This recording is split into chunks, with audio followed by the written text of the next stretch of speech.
for the fact. So even if nobody really shows up today, it's cool because people will listen later. Let me go ahead and share this thing out real quick.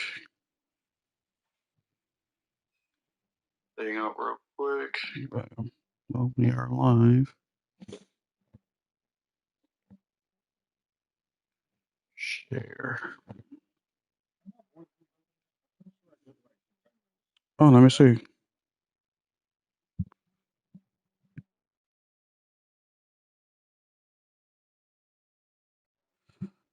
Uh, let me know what game you're playing right now.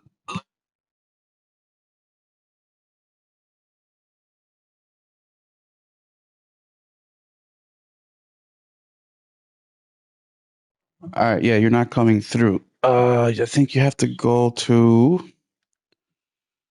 So if you go to hit the share on your controller, then go to captures. Oh, I'm sorry. Go to the three dots on the right and something about share your voice with party. Let me know if you see that. All right, you should be. It's on.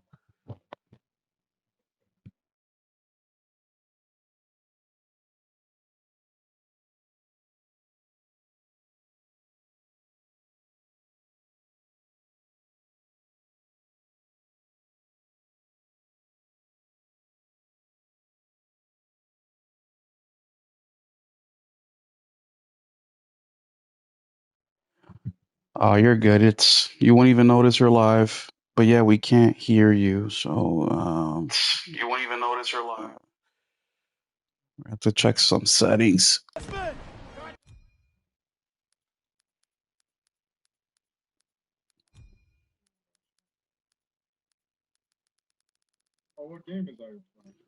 Yeah, yeah, World War II. I was watching some World War II documentaries, and well, next thing you know, now I feel like while playing Call of Duty.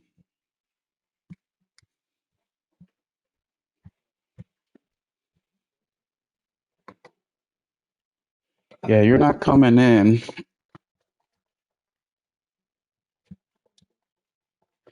You say you just changed the setting right now? All right, hop out the party and then come back in.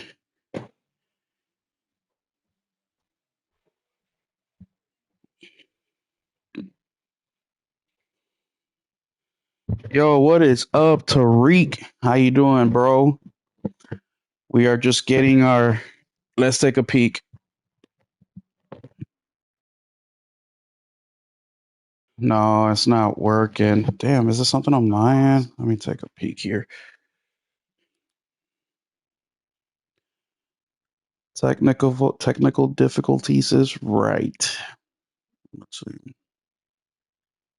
Oh, you got to go include your mic's audio.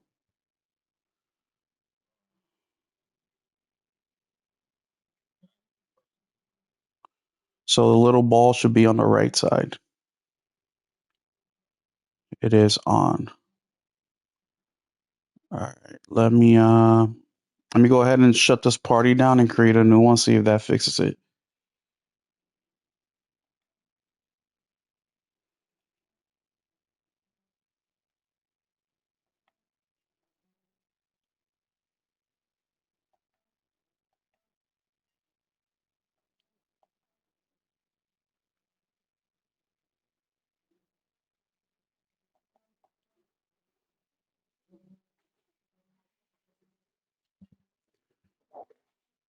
I created an open party, and let's see if that will help. What up, Action Ace? What up, Henry? So let us know.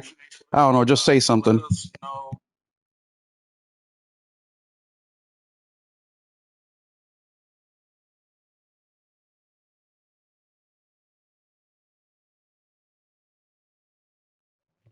No, it doesn't sound like you're coming in at all. Damn, man, what the fuck?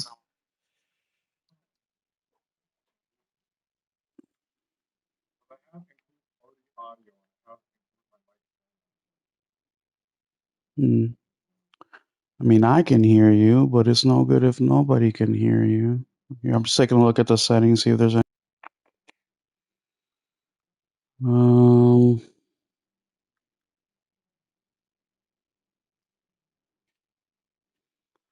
what's up, Action? It's good, man. Real laid back, chilling. Nothing crazy.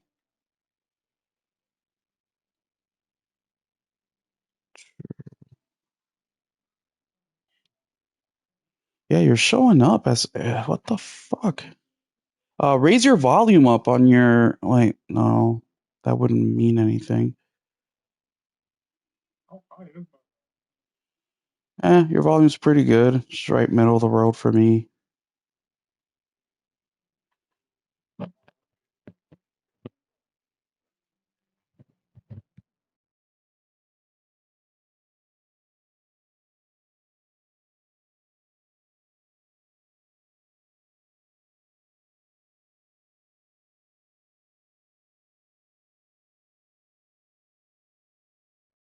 Yeah, so you're coming in, but you are just really low. So people can hear you. Just, I mean, I had to like raise my volume all the way up and shut everything off. Let me see if I can change that.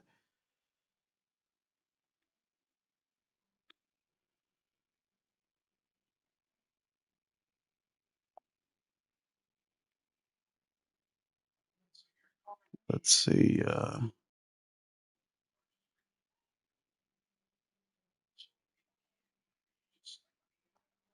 Voice chat settings, mute game manager.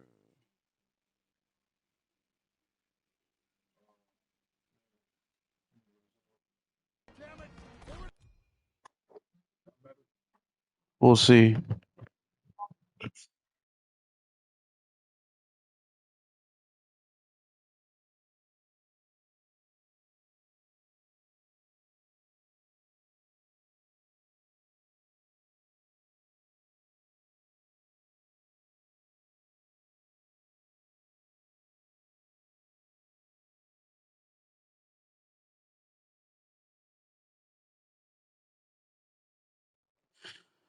So I can hear you louder, but they can't hear you. What the chat? Can you guys hear Miku, or is it just a me thing? What's up, Dizzy? Happy Easter. Tariq, all you guys, thank you guys. We're handling some technical difficulties. Give me a second.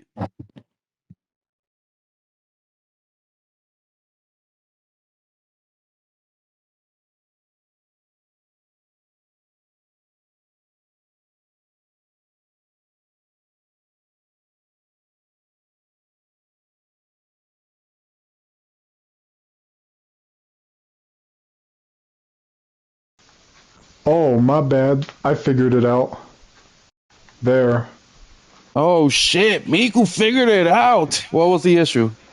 It was the party settings itself, I'm pretty sure. I already lost track. Oh, there we go. We can hear you now. Finally. Sheesh. We got it My bad, handled. guys. Miku is the genius. He handled it, no problem. But either way, it's Sunday night, guys. You know what that means. We got the State of Gaming podcast out here. I know we have a whole bunch of people that didn't do podcasts today because they respect the Lord's day, but we respect him too. And he would want us to continue working while praising him. So today is Jesus' Day. He rose from the dead to prove he is God. So that's fire. I'm grateful. So we're going to share that with the people who love gaming, and that is you guys today. And we got some good topics to go over. So thank you for taking the time to hang out with us on this evening. I got some, I have a few interesting topics that are going to be fun and interesting and exciting. And I really want to get your guys' vibes on some of these things that I'm going to be talking about because I kind of feel like I'm being maybe a little crazy or maybe a little not logical. And I really, really would like your guys' opinion on this. But either way, don't forget to hit that like button for me, please. Share this out to all your friends, family members. Let them know that the State of Gaming podcast is on. And let's get this thing Yep. popping. First things first, I want to say, well, I want to introduce our guest for the evening, and that is Miku. Miku's first time here on the podcast. We're going to have a good time. We're going to get a little bit of Miku's background on gaming so you guys know what his experience is, what he's playing, and just what his overall vibe is on gaming in today's world. So, Miku, let the people know who you are, when did you start gaming, and what are you currently gaming right now? Uh, Hi. I'm 18 years old. I'm socially awkward as hell. Anyway, I got into gaming around 2 years ago thanks to this one really awesome game called Red Dead Redemption 2. I've been into gaming ever since. Before that, I mostly just played live service stuff like Fortnite for many years, ever since like middle school. Yeah, I've had a fun journey. I bought myself a PS3 and an Xbox 360. I've been playing on those alongside my PS5. Good times. That's Currently, I am playing through Yakuza 0 and Saints Row 2. A couple of days ago, I finished Uncharted 3, and I plan on moving on to the fourth one soon. so you were telling me that on Uncharted 3, you didn't really like it. Was that Uncharted 3 No, or Uncharted 2? 3. I 3. love 2. It's one of my favorite games of all time.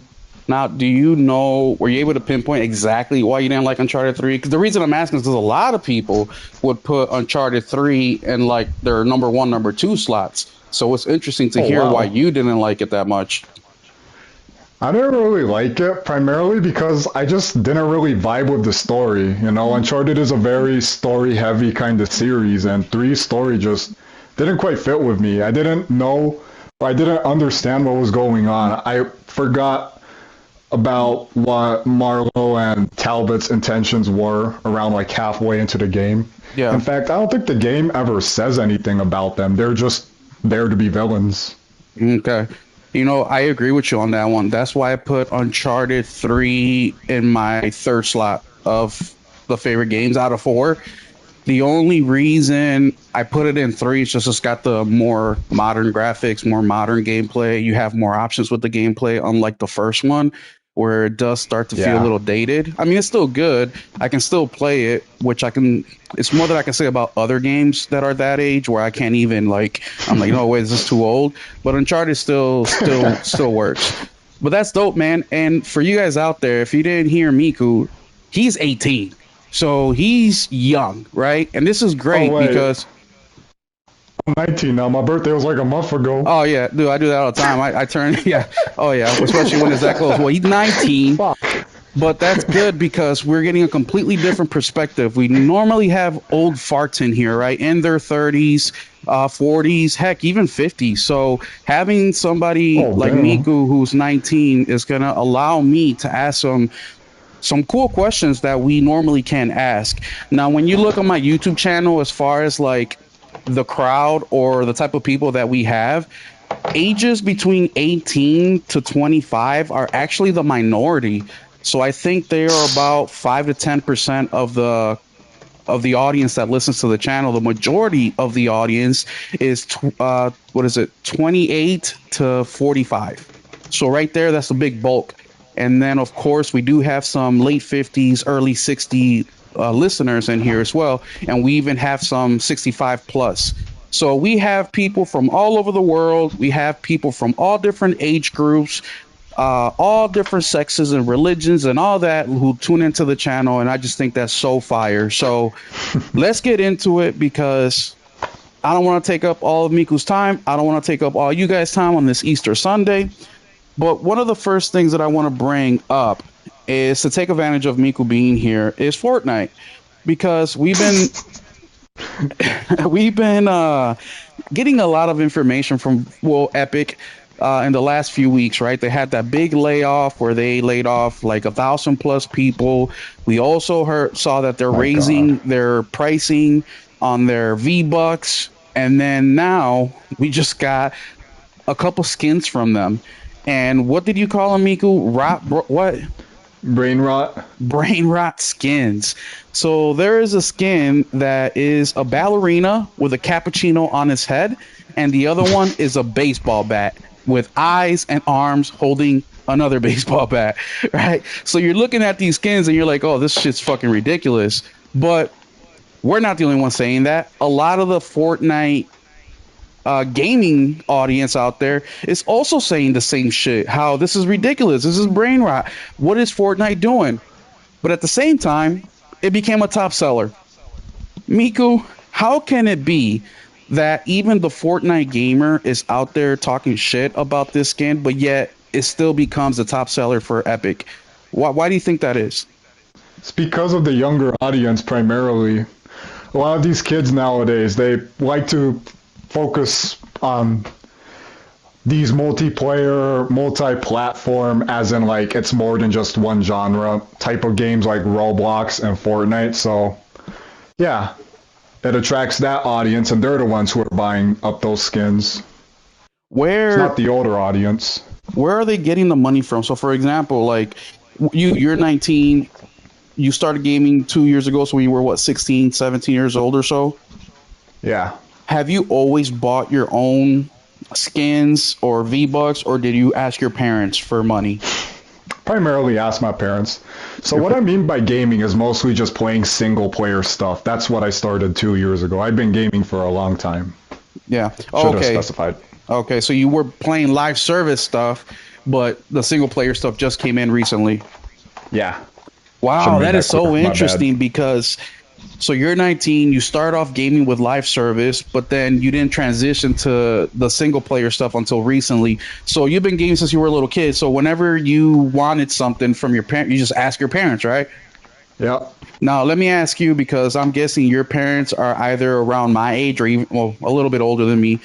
Did they know what you were using the money for? Did they protest? Meaning, did they say no, you're buying too much shit? Or how was that conversation with them? I rarely ever actually asked for stuff, and when I did, I was pretty vague. I just asked for like a PlayStation gift card. This was Okay, like what, once every couple months or so. I wasn't okay. too big on this kind of stuff.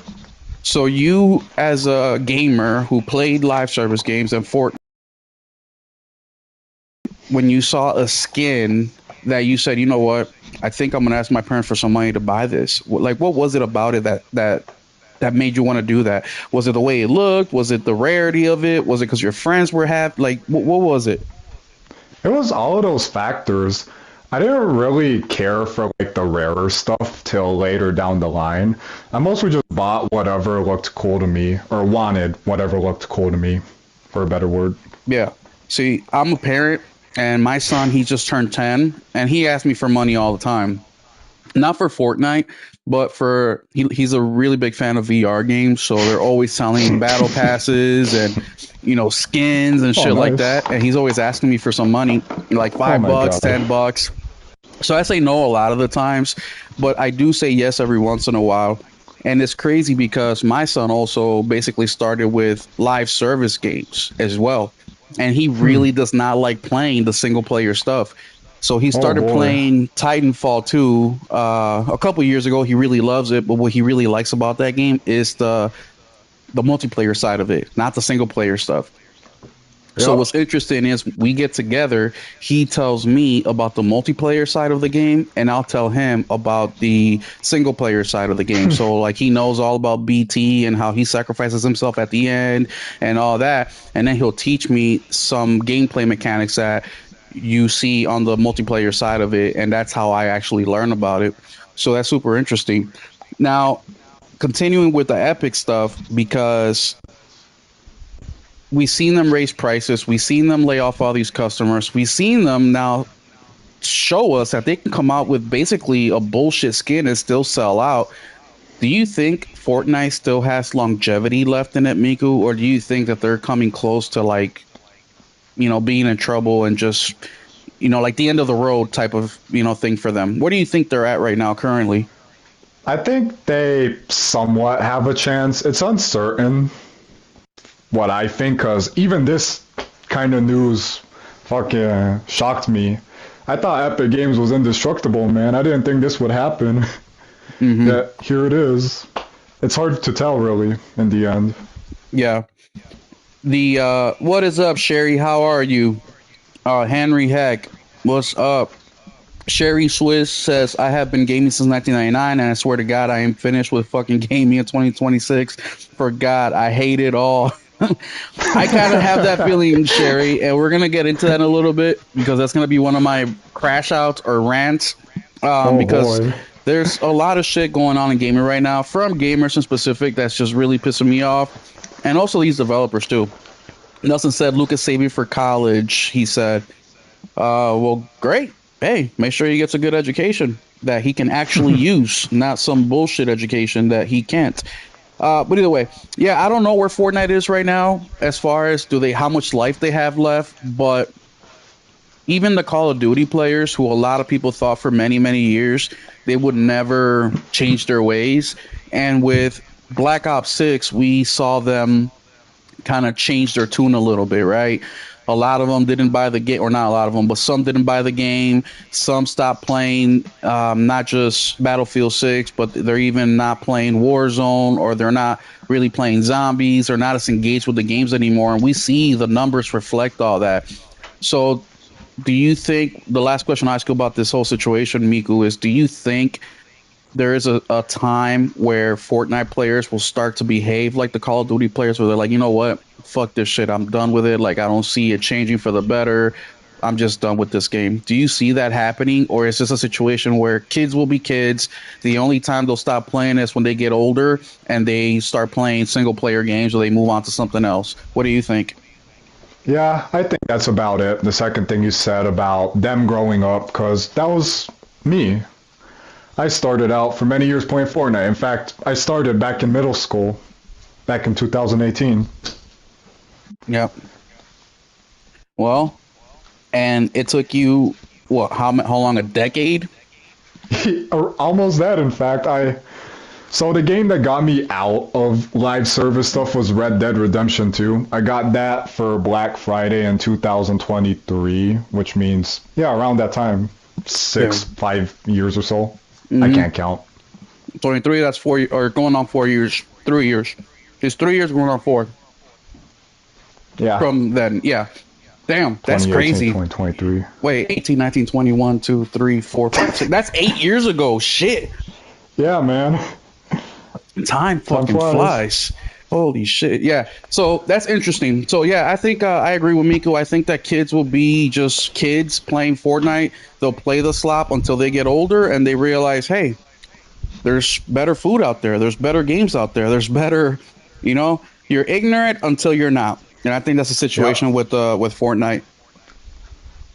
But let's move on to our next topic because there's so much to talk about tonight. And like I said, it's Easter Sunday. I don't want to take up a lot of your guys' time today. But let's keep going with live service a little bit here because there was uh, an interview that came up from one of the developers of the Last of Us multiplayer game. Oh, And wow. he here, let me read this to you guys real quick. Here's the title of the article. It says Last of Us multiplayer game was 80% complete before it was canceled. 80%. Says here a standalone multiplayer game developed by Naughty Dog and set in the Last of Us universe was apparently 80% completed when the studio made the decision to cancel the project in 2023. Work on The Last of Us Online began alongside the development of The Last of Us Part 2 as Naughty Dog was aiming to expand on the multiplayer mode featured in the original 2013 title, which was known as Factions. Unfortunately, the project became too ambitious for the studio and was ultimately canned after nearly 7 years in development. With factions becoming massively popular among the Last of Us community, Naughty Dog decided to build on the mode by creating a standalone multiplayer game set in the same universe, dubbed as The Last of Us Online.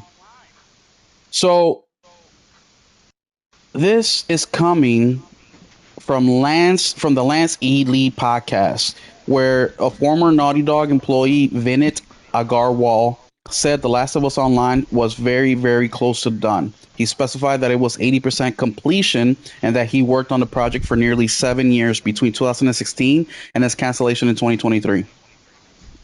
During COVID, and this is quoting from him now, quote, During COVID, the game industry saw a huge growth because everyone was at home. So in 2020, money was flooding into the gaming industry because people were playing a lot more games all of a sudden because they're at home. What else are they going to do? Unquote. So there's a couple of things I want to hit on here. The first thing is the game 80% done, the cancellation part of it. But then the other side that I want to hit is the whole COVID money pumping into the video game industry in large volumes. And I want to separate those two with this specific topic because I got something to say about both. And with Miku, I mean, he was what, freaking 13 years old when COVID happened. Yep. It's going to be interesting to get his perspective. So, number one, this game was in development for 7 years. They shut it down at the What the 7 year fuck? mark. 80% of the game was completed. I am guessing tens upon tens upon tens, if not hundreds of millions of dollars were invested in this game. Miko, do you think if a studio is working on a game and they're 80% done with it, do you think that they should just release it, finish it and release it? Or do you think, hey, stop the bleeding now, let's save whatever money we can save and just shut the project down? What do you think? Well, that depends. How playable is the game, you know? Are you able to do basic stuff, have fun, Well, be have you able played to come Factions? back time after time? I've never played it. When I played The Last of Us, I mostly just played the story. Hmm. So people were mad because nobody asked for Factions. People just wanted Hmm. more. Or I'm sorry, the Last of Us online game. People just wanted Factions, right? That's all they wanted. They Yeah. wanted a updated version of Factions where it looked like it had modern graphics, it played like a modern game, but that's it. The game was very successful. So it was Naughty Dog themselves. But the thing that he says here that trips me out is they were working on this game since 2016. But yet COVID didn't God happen until damn. 2020. So why are they blaming COVID for the failure of the game? Meaning, yeah, everybody was at home playing, so the amount of gamers went up that normally wouldn't be playing games. But why would they blame COVID if they started building this game way before COVID? What I do you think looked about that? I looked into the PS4 era since, you know, I didn't really focus or pay much attention to gaming back then. Hmm. And I'm pretty sure it was around that era where games just really started to balloon in budget and development time increased. Like it was that exact period, which is Oh yeah. why it extended out for so long into 2020. Hmm. You're right. That was I think the it's gen. that. Yeah. Yeah, I It think that was was the during that gen. exact period. Yo, what's up? Yep. Of course, Sorry. with COVID, you have all this chaos and everything, people working from home and so on and so forth. Hmm. Yeah. What up, I feel like Yamazaki? that's part of the issue. Yeah, I agree. That's the year, or that's the generation that things really started to balloon. And I think that during that time, COVID was just another excuse to allow them to keep ballooning the way that they were. Meaning that towards the middle of the PS4 generation, where everything started to go up, the games started to get way more ambitious. And we know this because towards the middle and the end of the PS4 gen, which when they released in the end of the PS4 gen, that means that they started working on them at least during the middle of the gen. You know, you had games like Yeah. Ghost of Tsushima. Even that game was only like a $60 million game. But then if we look Oh at my God of God. War 2018, uh, what's the game that you were just playing? Nathan Drake, Uncharted 3. Uncharted That's a PS3 4 game. had just come out during that time, 2016, 2017. You had Spider Man, the first one. You had a lot of games that were big budget, big, big games that Yep. made a big impression on the gaming populace during that time. And I think Yeah. that by the time COVID creeped around in 2019 and 20, it just gave them a false sense of confidence to continue. Like I remember seeing the credits for Spider-Man 2 and I think they had about 12 writers or something like that, where the first game only had like 2 or 3 writers. So you start to see all this saturation, right? All this Diminishing it's returns. diminishing in returns.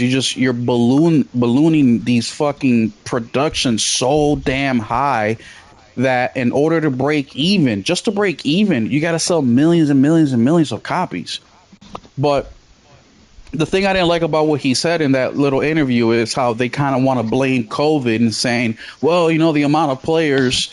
It's like, my boy, you never put all your eggs in one basket. And that was one of my arguments with the live service push that PlayStation did this generation. From the Oh my very god. beginning, I was so against it. Not that they were going to do live service games, but the amount that they were going to do and the amount of time that they were trying to do them. Like, it just confused the hell out of me. You know what I mean? If I only Yeah. have $10,000 in my bank account, I'm not going to go and spend $10,000 on the one item. You know what I mean? Like, it's just, why would you clear yourself out like that? Like, spread yourself out. That's just common sense. But the other part of this that I really want to touch on is COVID. Because, well, let me ask you, Queenie, because you were 13 years old at the time. Yeah. Did you think COVID would last forever? No. I knew it was gonna be over. Exactly. So, why would these companies think that COVID would last forever? Why would they spend money like if COVID was going to last forever and these people would work from home forever and people would just never be social again forever? Why? Why would they think that? Or was it just greed? What do you think, Miku? Was it just greed? Hmm. Hard to say, if you ask me. If you're in their position, would you have invested the amounts of money, resources that these people did during that time as heavily as they did? No. I don't even know what they were putting their money in. This is news to me about canceled Last of Us multiplayer game that was 80% finished You didn't know about the and they're Last trying of to Us blame it on faction game? COVID. Well, I knew about it. I just didn't know about this new piece of news that came out. This Mm, is new to me. yeah. Well, 80% done. I think a lot of us kind of knew that it was pretty far along Yeah. because Neil went out there and showed us, some artwork of what they were working on. And then we didn't hear shit from them for a couple of years. So we're like, okay, they must be working hard because normally when we see that kind of stuff in the industry, they come back in a year or two and then they show us like the progress they've done, Yep. especially if a game is really early on. But the fact that Neil already had like the layout of what type of game it was going to be, how it's going to look, he gave us basically the whole game verbally, of course. We're like, oh shit, Hmm. we know that these people are pretty far along, especially when pre-production is one of the biggest stages of making a game. Just created the concepts, creating the art style, the music, the writing. Like, that's a big chunk of developing the game. Some studios have it done where the pre-production part is the biggest part. So as soon as they have all those ideas down packed, when they get to the production part of making the game, it's all wham bam bam. Where it's only a year, maybe a year and a half, and then the game comes out shortly afterwards. Not everybody works like that, but a few studios do, where they'll take 4 or 5 years on the pre-production side and then they'll only spend a year or two on the actual production side and then 6 months on the marketing, and bam, the game comes out. So Hmm. everybody works a little different. Naughty Dog, from what I understand from them, based on the two documentaries that I've seen, the first one for The Last of Us, the second one for The Last of Us Part 2, and also just interviews with developers and, people that work with Naughty Dog, is that they are kind of scatterbrained.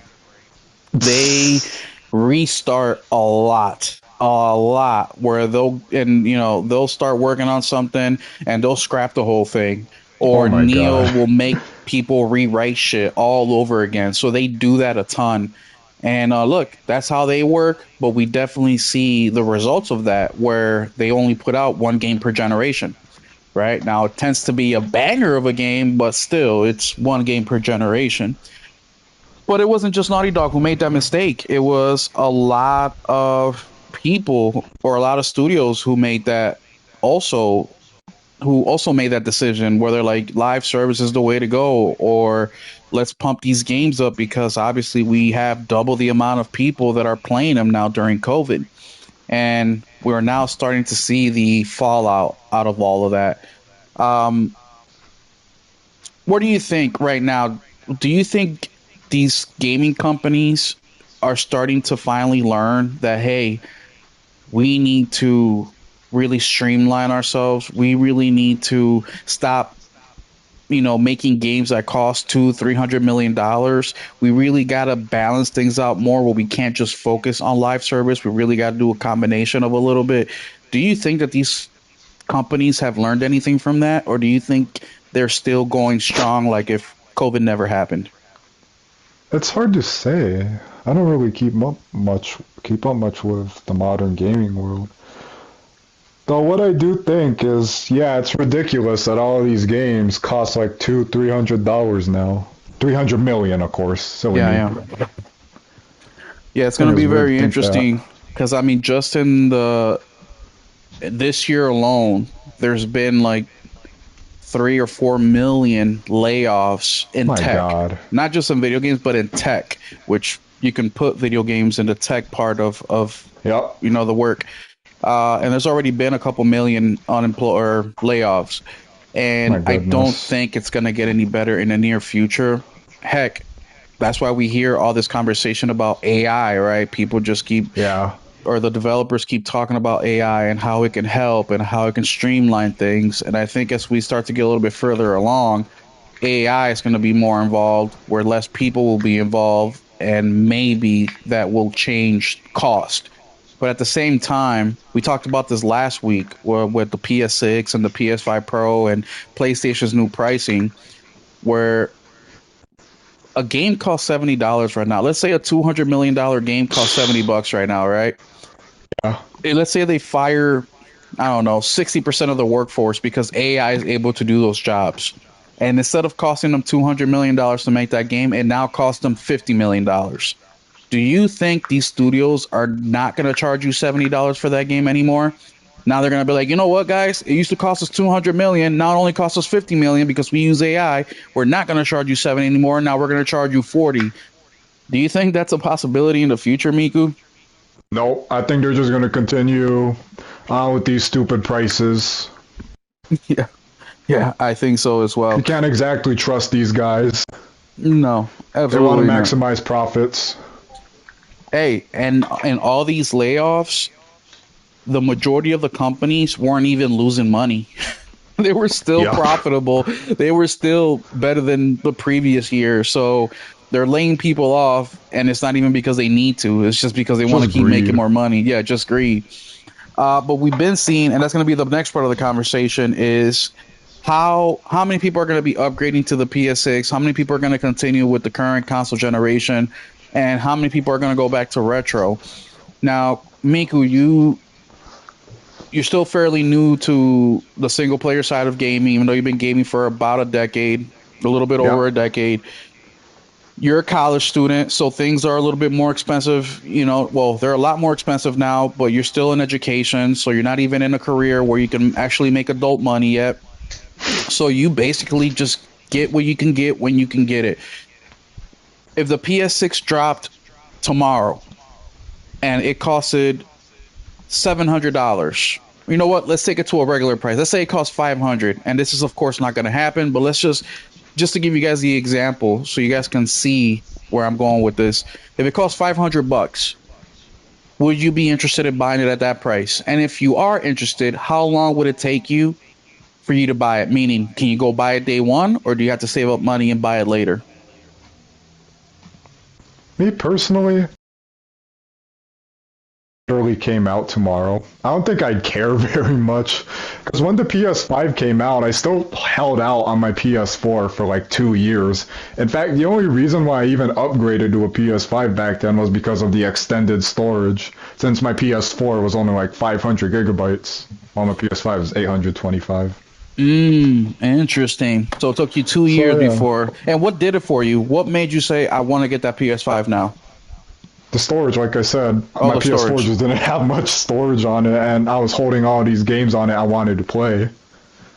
In the beginning part, from the beginning to the middle of this console generation, a lot of gamers were complaining about how the developers were still doing cross-gen games, meaning games that will come out on PS4 and PS5. A lot of gamers were complaining that the PS4 gamers were holding back the the PS5 games from reaching their full potential.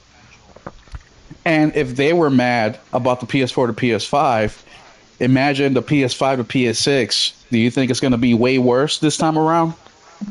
Uh, Probably not, because the PS5 itself is already an absolute monster. 4K 60 FPS at most games. What upgrade is there exactly going to be with the PS6 that's going to be compromised with cross-gen PS5?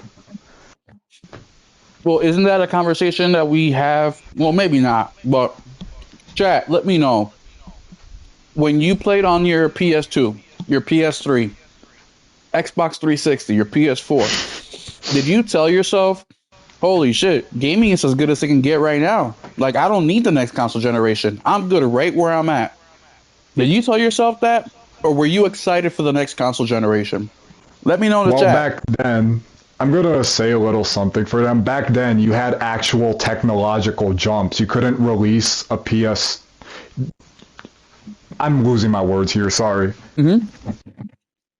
But, fuck, I lost what I was going to say. Technological jumps. Yeah. You actually had You actually upgrades. had those back then, unlike now. I mean, what's the PS6 even going to have? Just 4K 120 FPS? Back then, you had jumps from 480p to 720p. You had 3D graphics to full-on HD. Back then, you actually had technological jumps, and I feel like that motivated people to get the next console generation.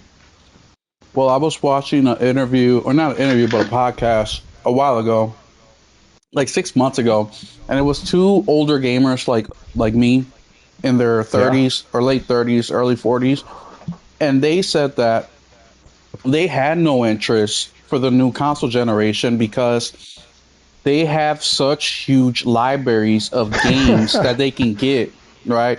So Yeah. every week here we talk about how in 2025 there were 19,000 video games that released on Steam Holy alone. fuck. On Steam alone.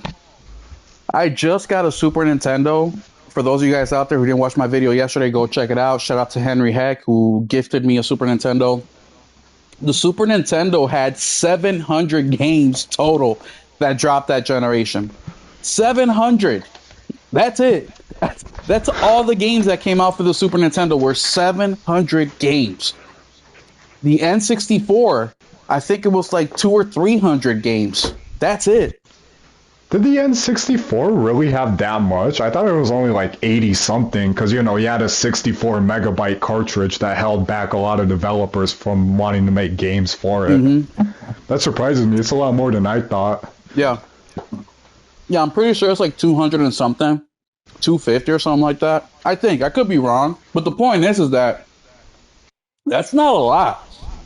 I mean, Yeah. 200 games, that's a week on Steam. Not even, that's a day. That's Back then, probably even a couple hours. Not yeah, even a couple day. hours. Back then, you would have, 100, 200 games in half a decade, you know what I mean, in 5 years. So these two guys that I was watching on the podcast, I can kind of see where they're coming from, because if I look at just my own personal collection, I have more games than games that released for the Super Nintendo. And 80% of these games are PS4 and PS5 games. So just on PlayStation alone. This man has so many games, he uses an app to keep track of them. I do. It's called, the app is called CLZ Games. Yeah. I recommend it. It's like $2 or $3 a month, but it organizes all your games however you like, alphabetical order, value. You can put when you bought them, when the game came out. I mean, it's great. Let me catch up with the chat real quick. Nelson says I this might be just my last game, my last gen. I can go retro. Sorry about that, Miku. What were you saying? I gotta. So you know how you said those two guys said that they don't really care about current gen because there's so much of last gen, right? Yeah.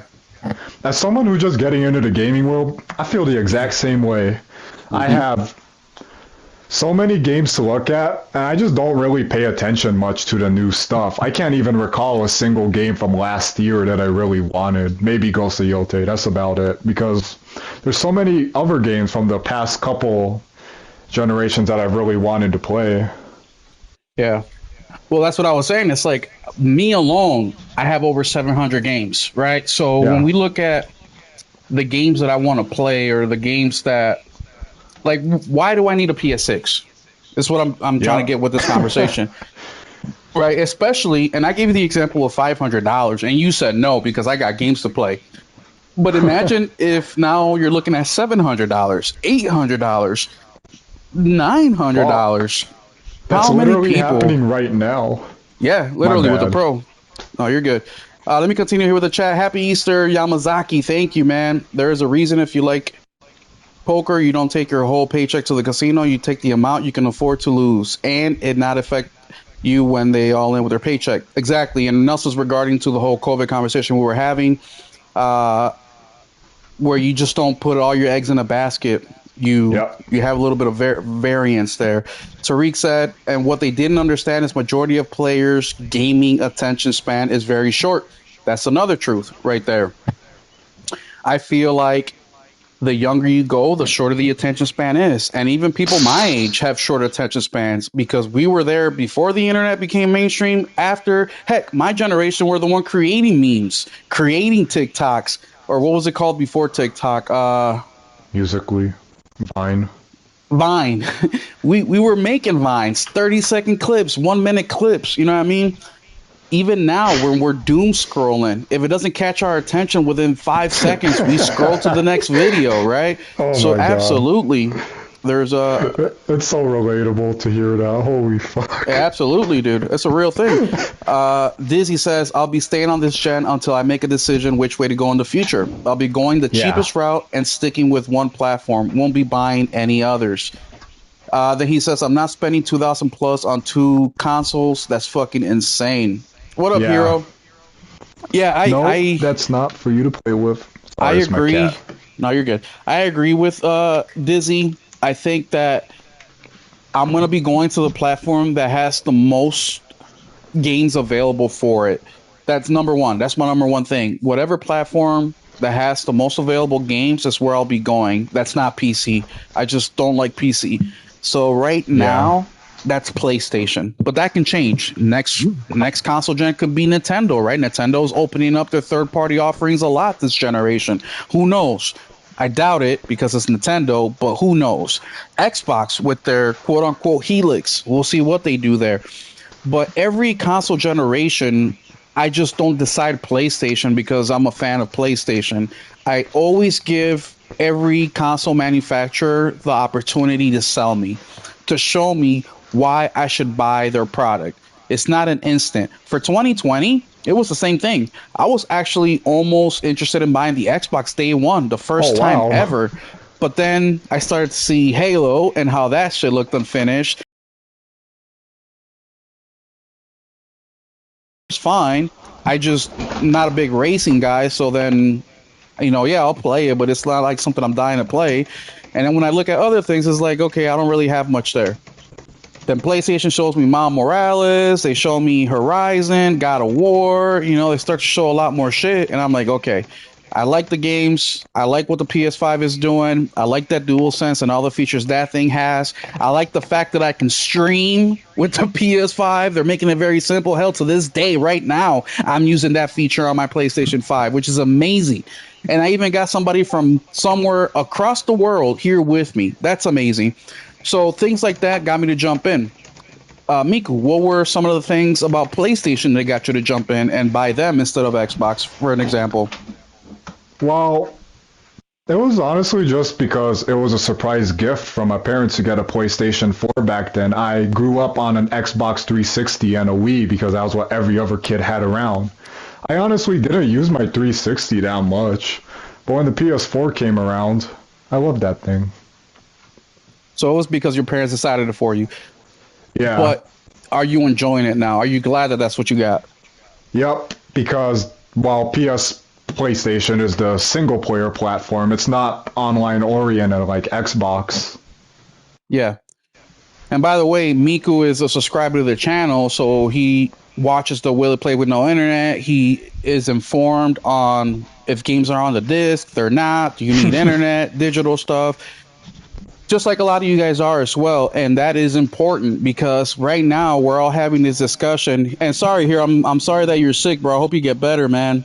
Yeah. Hero says I'll be buying the PS6 console day one, but very likely I won't be buying many games. I'll buy only the absolute best games that I know are my taste. Okay, so that's another a different opinion than what we've been seeing. But what I was saying is, damn, I kind of lost my train of thinking. I was talking about PS6, PS5. Damn, I really forgot what I was talking about. You're talking about like what made you want to buy these consoles, I'm pretty sure. I have short-term memory, I swear to God. I think we all do. That's that short memory span. Oh, the whole offline thing, right? I Oh think that's yeah, why it's that important fuck. to a lot of people is because we're starting to look at the future of gaming and we're the whole offline thing is important because I think a lot of us subconsciously are looking to keep our platforms a lot longer than we normally did. So therefore, we're trying to future proof ourselves a little bit. Where if a Yep. game gets delisted, a game goes offline, can I still play it? I won't be joining the next generation for I don't know how long, if I even join it at all. And if I don't, and they change something where they change the way we do things, because we see that a lot nowadays, especially with modern gaming. There's something that they're changing almost every single year. Whether I mean, look at the last couple of years, Nintendo can now break your console um, That is so digitally. dystopian. It's so dystopian, right? PlayStation, you need to hook up your disk drive to the internet in order for it to work properly. Like, Fuck, man. I know I have good, so this isn't really much of a bother to me, but I still hate that anyway. yeah, oh, Like, come absolutely. on. Like, I was thinking about, so I got a PS5 Pro and I got an OG PS5, the day one, right? And Yep. I bought a PS5 Pro because a friend of mine who bought it when it came out in November, like a month later, he got laid off from his job. So Hmm. immediately he started selling his shit and he hit me up. He's like, "Hey bro, I'll sell you the PS5 Pro. I just got it last month." And he's a casual gamer, so he actually went from a PS4 Pro to a PS5 Pro. But Oh wow. so I was like, "Bro, I'll just borrow you the money. Like, you just pay me back whenever you can, whether it takes a year. I don't give a fuck. Just, keep your shit." He's like, "Well, we're not hurting for money, but I got to find a job. I need to get serious. I don't even play this thing. I might as well get rid of it and get the most I can out of it." So he sold it to me. I don't remember if it was 550 or 600 because he kept the controller that came with it, right? The controller's $70. So I was like, yeah. So it's like me paying for the game brand new, basically, or the console. But either way, so I have the OG PS5 and the PS5 Pro. I was thinking about upgrading my OG PS5 to a PS5 Pro before the price increase of $900. And after going back and forth, and these were the discussions in my head. Well, if you upgrade now, you save the money. In the event your regular or your PS5 Pro, goes to shit, and you got to buy another one, you don't got to fork over 900. You just pay the difference right now. Blah blah blah. But you want to know what's real? What's the one thing in the back of my head that kept me from doing it? It's the fact that OG PS5 doesn't need the internet at all. You don't need it Hell for the yeah, disk thank drive. God. You don't need it for nothing. You can just plug and fucking play. And then the other decision was my son. My son said, "Look, I'm happy with this PS5. I don't need a PS5 Pro because he currently has that OG PS5. And if I bought the Pro, it will go to him." He's like, "I don't need the Pro. I'm fine with this." So I want to respect his decision. So those were the two big ones, but the main one was that OG PS5 you can plug and play. So I'm trying to prove myself, especially with how many physical games I own. I own over 700, and 99% of them, I can just put the disc in the disc drive. I can start playing right away. I don't need any internet. I don't need any updates. I can play. Now, yes, some of them are buggy or some of them may have issues where an update will fix them. But guys, we've been gaming for 30 years. A lot of us have. We can get through the bullshit and just play the game and enjoy it. Which leads me to the next conversation about playing the game and enjoying it. And we have been seeing online for the last, I don't know how long, of people, number one, just going on a hate campaign on games that they don't even play. Or two, Oh my defending god. games that were broken, but because the developer is fixing them right away, they praise it and they forget that the game came in broken. But let's go into the first part of this conversation right away, which is hating on a game that you've never played or hating on a game continuously. Doesn't that deprive you of joy, Miku? Like, isn't hating something all the damn time just like that doesn't feel good? Or am I wrong? Does it Yep. feel good to just hate on something all the time, Miku? No. In I games hate on things specifically? when I'm angry, and I'm not angry all the time. Yeah, exactly. So, what do you think of all these people that hate on games? Number one, that they never even played, or just people that are hating on games consistently just because it's not their type of game? What do you think about that? Do you think they have the right to do that? Do you think they should be doing that? No. Why not? Play the damn game. Play the game. But even if it's not your type of game, should these people just continuously hate on it? Because I could sit here and say, well, Mick, you need to understand that if I don't like a game like Marathon, and if I bitch about it enough, the developers will be like, "Oh, these guys don't like Marathon. They don't like live service games. Let's go do a single player game." Do you think that's a possibility? Well, maybe. Interesting. Why do you say man? Cause, Why do you say maybe?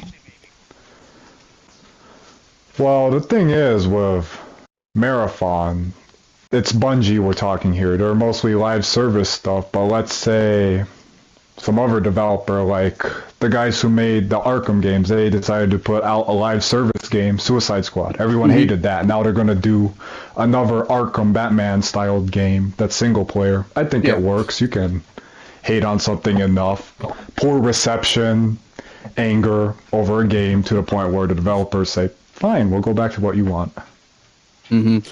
Now, was that the developer or was that WB saying, oh, with the Arkham series, we sold this many, then we made the studio make something they've never done before and make this game, and the numbers were poor. So, yeah, let's get them to do what they're good at. Maybe that was the situation with that one? Yeah.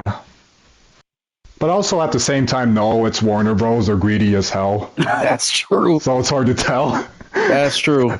But I'm But, thinking it's more the developers themselves that want to go back to it, not mhm, Warner Bros. Because they're the ones that's pushing all this shit. yeah, absolutely. But I also think, and I agree with that 100%, but I also think that the numbers speak for themselves. You know what I mean? I think Yeah. if a game sells poor, that's enough indication to the studio that okay, this isn't working. And then Fuck, I I should have think, added that on. Poor sales. What was I thinking? oh, you're good. And then you also take the, and then the other thing of this too is if you have constructive criticism, right? If you look at the gamers and you be like, okay, they don't like this about it, they don't like that, they're being specific, they're giving examples, that's one thing. That is called constructive criticism. But if you're just straight up hating with no inputs, it's like, what's the point here? It's not Yeah. productive. It's not productive at all. And then you have to include the whole social media dynamic, right? Because negativity attracts negativity or toxicity attracts toxicity. So you Yep. see these dudes are just it's constantly making fun of a game, constantly clowning on it, and then other people like, "Oh yeah, I feel that way too," and they jump on the hate train. And now you next thing you know, you have all these people hating on a game that none of them have even played and the developers just shut them out completely. They're like, whatever, nothing you say is affecting us, which causes even more damage because now the people that actually want to give constructive criticism aren't being heard either because they're being put together in the same boat as all the people who are just hating for no reason. Do I make sense with that, or am I not making sense? Yeah, I get what you're saying. They're profiting off of hate, and the developers don't know if they're profiting or if they really actually believe in the shit they're saying. Yeah, I get what you mean. and if you're gamers like us who are heavy into video games, we love video games as our main hobby, and we do put something up there on social media, some constructive criticism, and we have developers reading into it, and instead of saying, "Oh, Will 777JP says that we should, you know, have the character run by pushing down on the R3 instead of X," hey, maybe we should change that. Instead, they're looking at this and saying, "Oh, here we go, another fucking hater." You know what I'm saying?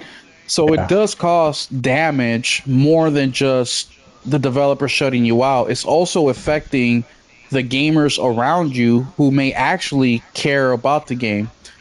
I actually reinstalled Saints Row last week. 2022? Yes. Yes. Have you played that, Miku? No, but I've been playing through everything else. I've played through 3, 4, and now I'm going through 2. So I played the new one and I deleted it faster than it took me to download that fucking game. Holy shit, that game.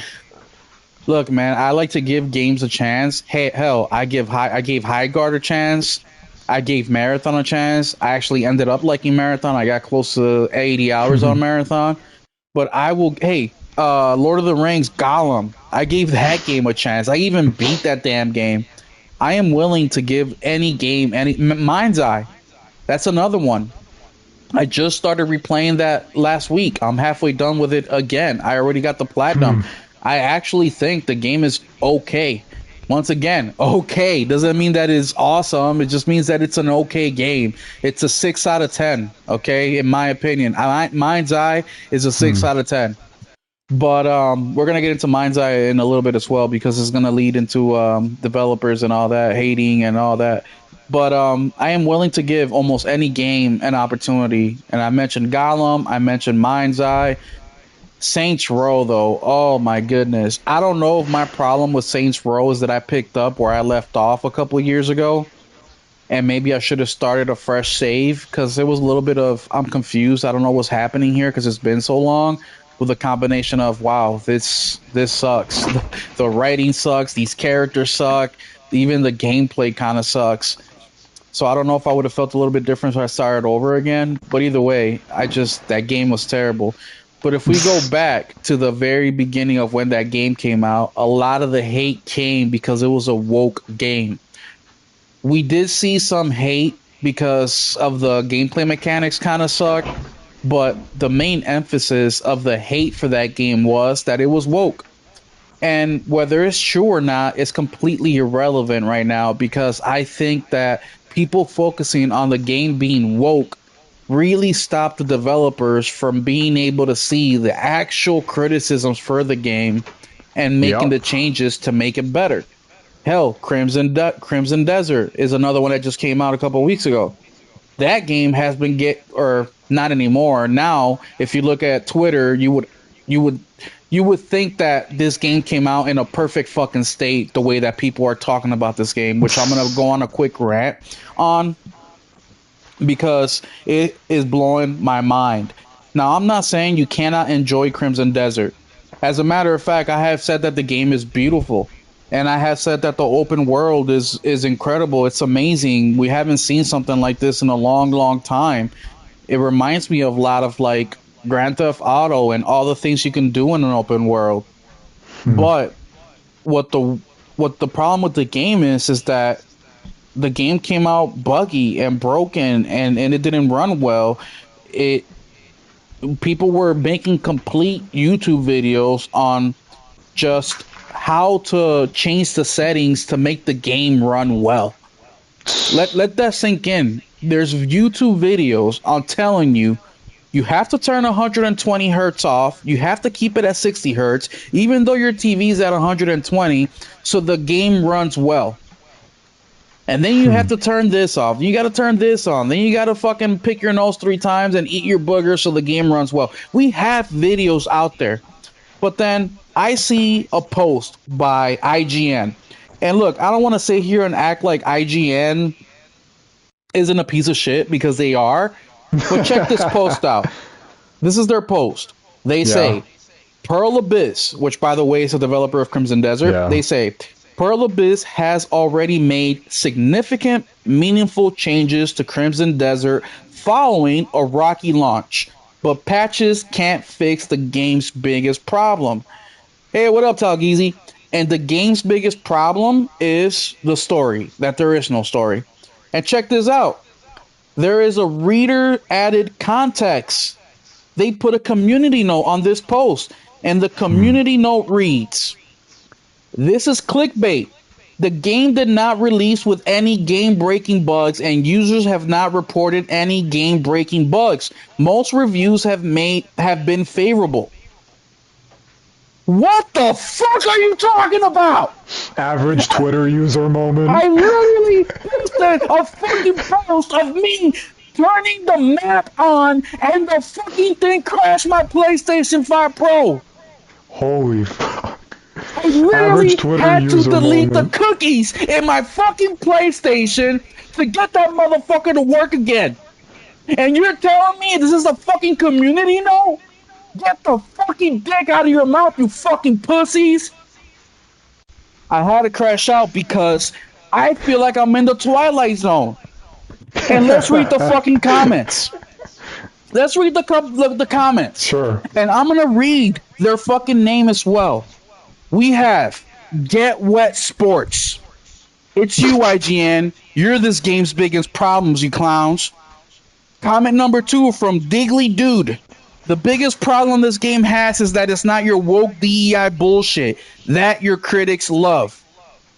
Comment number 3 from Hurricane. Nobody gives a fuck about the story. Skyrim story and most quests suck dick too, but nobody cared. This is not The Last of Us. You play this game for great world and gameplay. Also, this game doesn't need a Cyberpunk style comeback. It's already sold over 3 million copies in a few weeks. This is comment number 3. Veilguard's story was way worse and you gave it a 9. Okay, that one is legit. That one is legit. Jay Viper says, whoever wrote this should immediately stop writing in the gaming space. Absolute clowns. As you can see, you have, how many are here total? You have, damn, doesn't even tell you how many comments. But you have 497 comments. You have 559,000 views, 33 reposts, 157 quotes, 106 bookmarks. Of 99% of the people here clowning IGN because they said something truthful, which is Pearl Abyss has already made significant, meaningful changes to Crimson Desert following a rocky launch, but patches can't fix the game's biggest problem. And they talk about the game-breaking bugs, which I literally just crashed out about, and also the fucking story. Those are truths. Those are not fucking made up lies. Those aren't, oh, because they're woke or because the fuck. That's none of that bullshit. These are real fucking things. We just talked about how there's full-blown YouTube videos out there telling you turn off 120 hertz mode. You have to play the game in balance. You have to turn this off. You got to turn this on just to play the fucking game. I literally had to reboot my PS5 Pro and clear out the cache because it wouldn't fucking work because this game crashed it. And you're telling me that there's no reported fucking shit from gamers? What?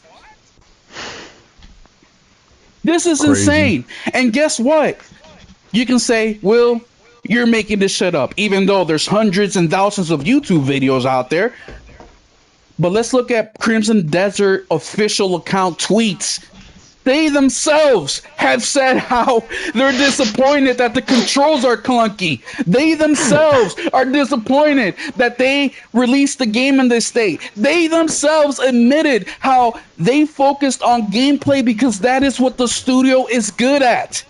As a matter of fact, I can read that shit to you verbatim right fucking now. And it says here, quote, I partially emphasize with the disappointment users feel regarding the story. The development team tried to fill in the gaps in the remaining time, but ultimately we focus on strengthening the gameplay, which is what we do best. Pearl Abyss CEO Hyo Jin Young to focus on the gameplay because that is what we are good at. They themselves are telling you this. Not Will crashing out on Easter. Shout out to God and Jesus. Rose from the dead 3 days later. But the CEO himself is telling you this. He is telling you that, look, my guy, we suck at this, but we're good at gameplay. And they are good at gameplay.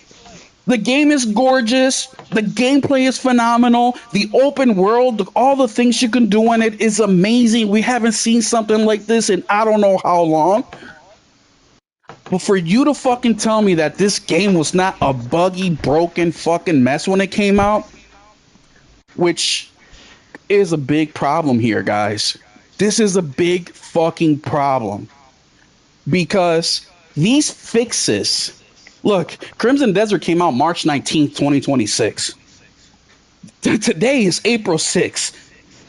This is not even 2 weeks later, guys.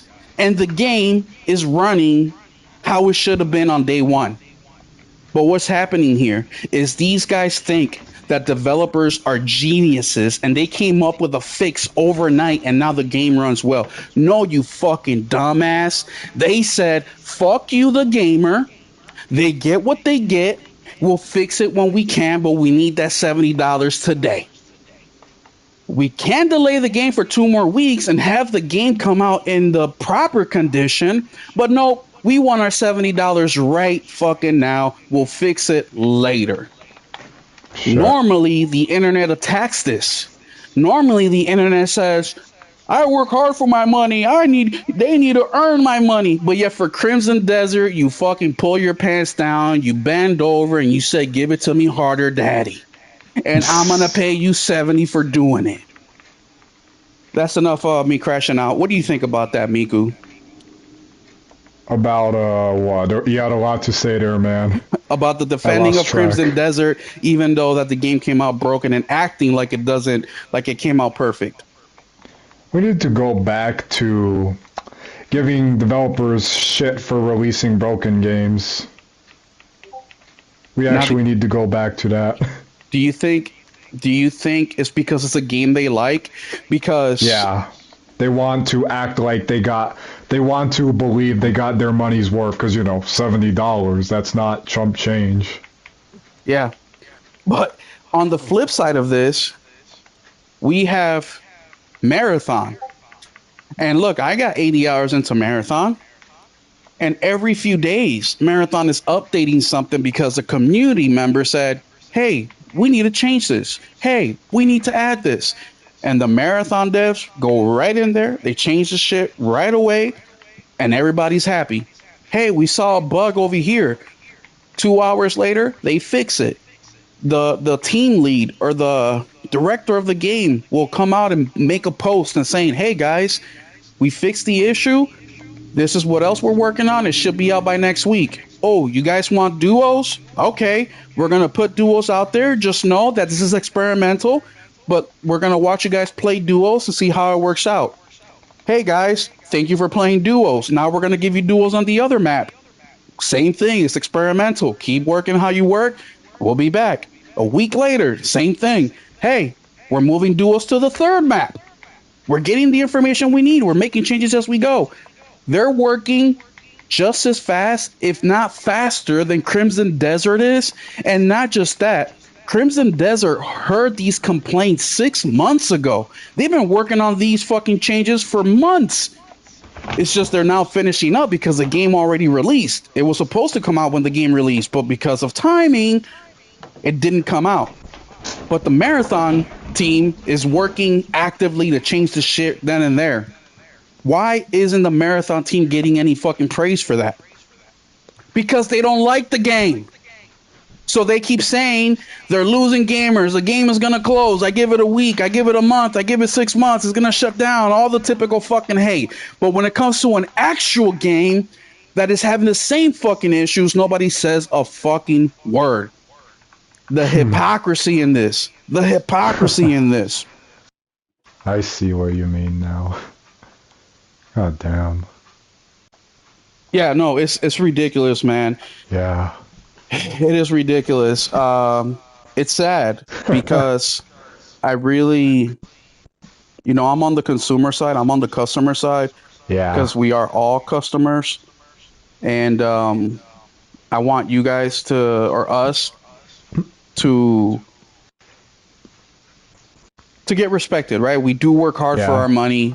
A lot of us can't afford to buy a $70 game day one, so Yep. we generally have to save up for it. And when we do, it's gonna be the one, maybe two games that we get in a year. And yeah, me too, Hero. I returned the game. It's the first time I've done that, and I don't even know how long. I immediately returned Crimson Desert. I was like, no, my time is so valuable. And look what I'm playing right now in front of you guys is Call of Duty World War II. I also been playing Mind's Eye. I also been playing South of Midnight. I'm not going to invest my time, which is the most valuable thing that we all have, and invest it into a game like that. Now, I'm going to get into another conversation about Crimson Desert real quick, and this one is going to offend people. This one is going to offend people. The last crash out that I just had about Crimson Desert may not offend anybody, right? Because you can see the logic in it. They came out with a broken game. Even though the game is good, it still came out broken. They fixed the game and they're continuing to fix the game. Okay, that's logic. That's common sense. I don't think many people can disagree with me. If they do, they're just being haters. But the next thing that I am going to say is not a logical thing to most. To me, it feels like it's logical, but I definitely see where the pushback is going to happen. And I think that if you like Crimson Desert, I think you have no taste in gaming. I said it, and I'm gonna explain why. That Number was one, blunt. don't take my yeah, it is. Don't take my opinion as cement or don't as the law. Okay, there's a little bit of joking in there. All right, I am joking. All right, we like what we like. But the reason I am joking with you is because I've been seeing as time goes on and people forget about the state of the game when it came out originally. I'm starting to see conversations like Gotti pop up. And whether you like the game or don't, I think the majority of people can understand that Crimson Desert doesn't have a good story at all. It's not just Will saying that, it's just a lot of people think the same. But that's okay because the game isn't supposed to have a great story, right? And that's okay. But for people to act like a story in a game isn't important is foolish. I'm not saying a story is the most important part of a game because it's not, but it's definitely one of the top three things in a game. I get it. You go into the game, the open world is crazy. There's so much you can do, and that is fine. And that is beautiful, and that is fun. That is not enough to keep me engaged for 100 hours. I am not going to run around RKOing people for 100 hours and find fulfillment in that. I I am more than a one-dimensional being. Miku is more than a one-dimensional being. Miku is not just a gamer. He's also a student. He's also a son. He's also a cousin. There are different facets to our lives that make us who we are. RKOing people in a fucking game is not your whole personality, my guy. Just because you could put on cool fucking armor and then run around and RKO a fucking goat doesn't mean the game is gaudy. I get it. It's cool as fuck. But it doesn't make a game great. And if you listen to these people who are talking about Crimson Desert saying, Well, I can pick up a chicken and fuck it, and then I can go start a whole bank while my goats are following me, and then I could do a backflip and then RKO the fucking waitress at the end, makes it a game of the year contender is fucking ridiculous to me. Doesn't mean these aren't things that make a game cool, because it is very cool. But once again, is that all that it takes for you? That's a slap in the face to games like Expedition 33. That is a slap in the face to games like Astrobot. That is a slap in the face to all these games that actually did a creative story with creative gameplay, with a creative art style, that the game came out in a great playable condition with minimal bugs. That is a slap in the face to the music director that spent months, if not years, creating music for the game, making sure all the sounds were perfect and were right for the environment the game was in. That is a slap in the face to all these things. To me, if you're out here saying that Crimson Desert is game of the year because of the gameplay, to me, you're a simpleton. And you're basic, and that is okay. You are a basic individual who gameplay is just fun for you, and that's all you need. It's like the 12-year-old kid who can play Grand Theft Auto for 12 hours because he gets to shoot prostitutes all day in the game, and that's all they do. That's literally what you're doing in Crimson Dawn. It's just now you can do it with a goat hanging off your ass while you're riding a dragon, while you're flying through the sky and RKOing people. That's okay. Miku, before I pass it back to you, let's see what the chat had to say. Well, I bought a CD. Oh, yep, I read that. Deluxe edition. Yeah, I also bought the deluxe edition, returned it. Waste of money. RPG, what is up? He says, your opinion is poop. Thank you. Someone who's a mural hate Expedition 33 but loves Crimson Desert. Someone who is a mutual hates Expedition 33 but loves Crimson Desert. God. CD is not God T. Yeah. RE9. Oh, RE9 is Gotti so far for me. Absolutely. Hey, now let's leave the goats out of this. Too late. Goat pride. Queen Miku, what do you think about what I just said? What do you think about a video game needing more than just great gameplay to be nominated for Game of the Year?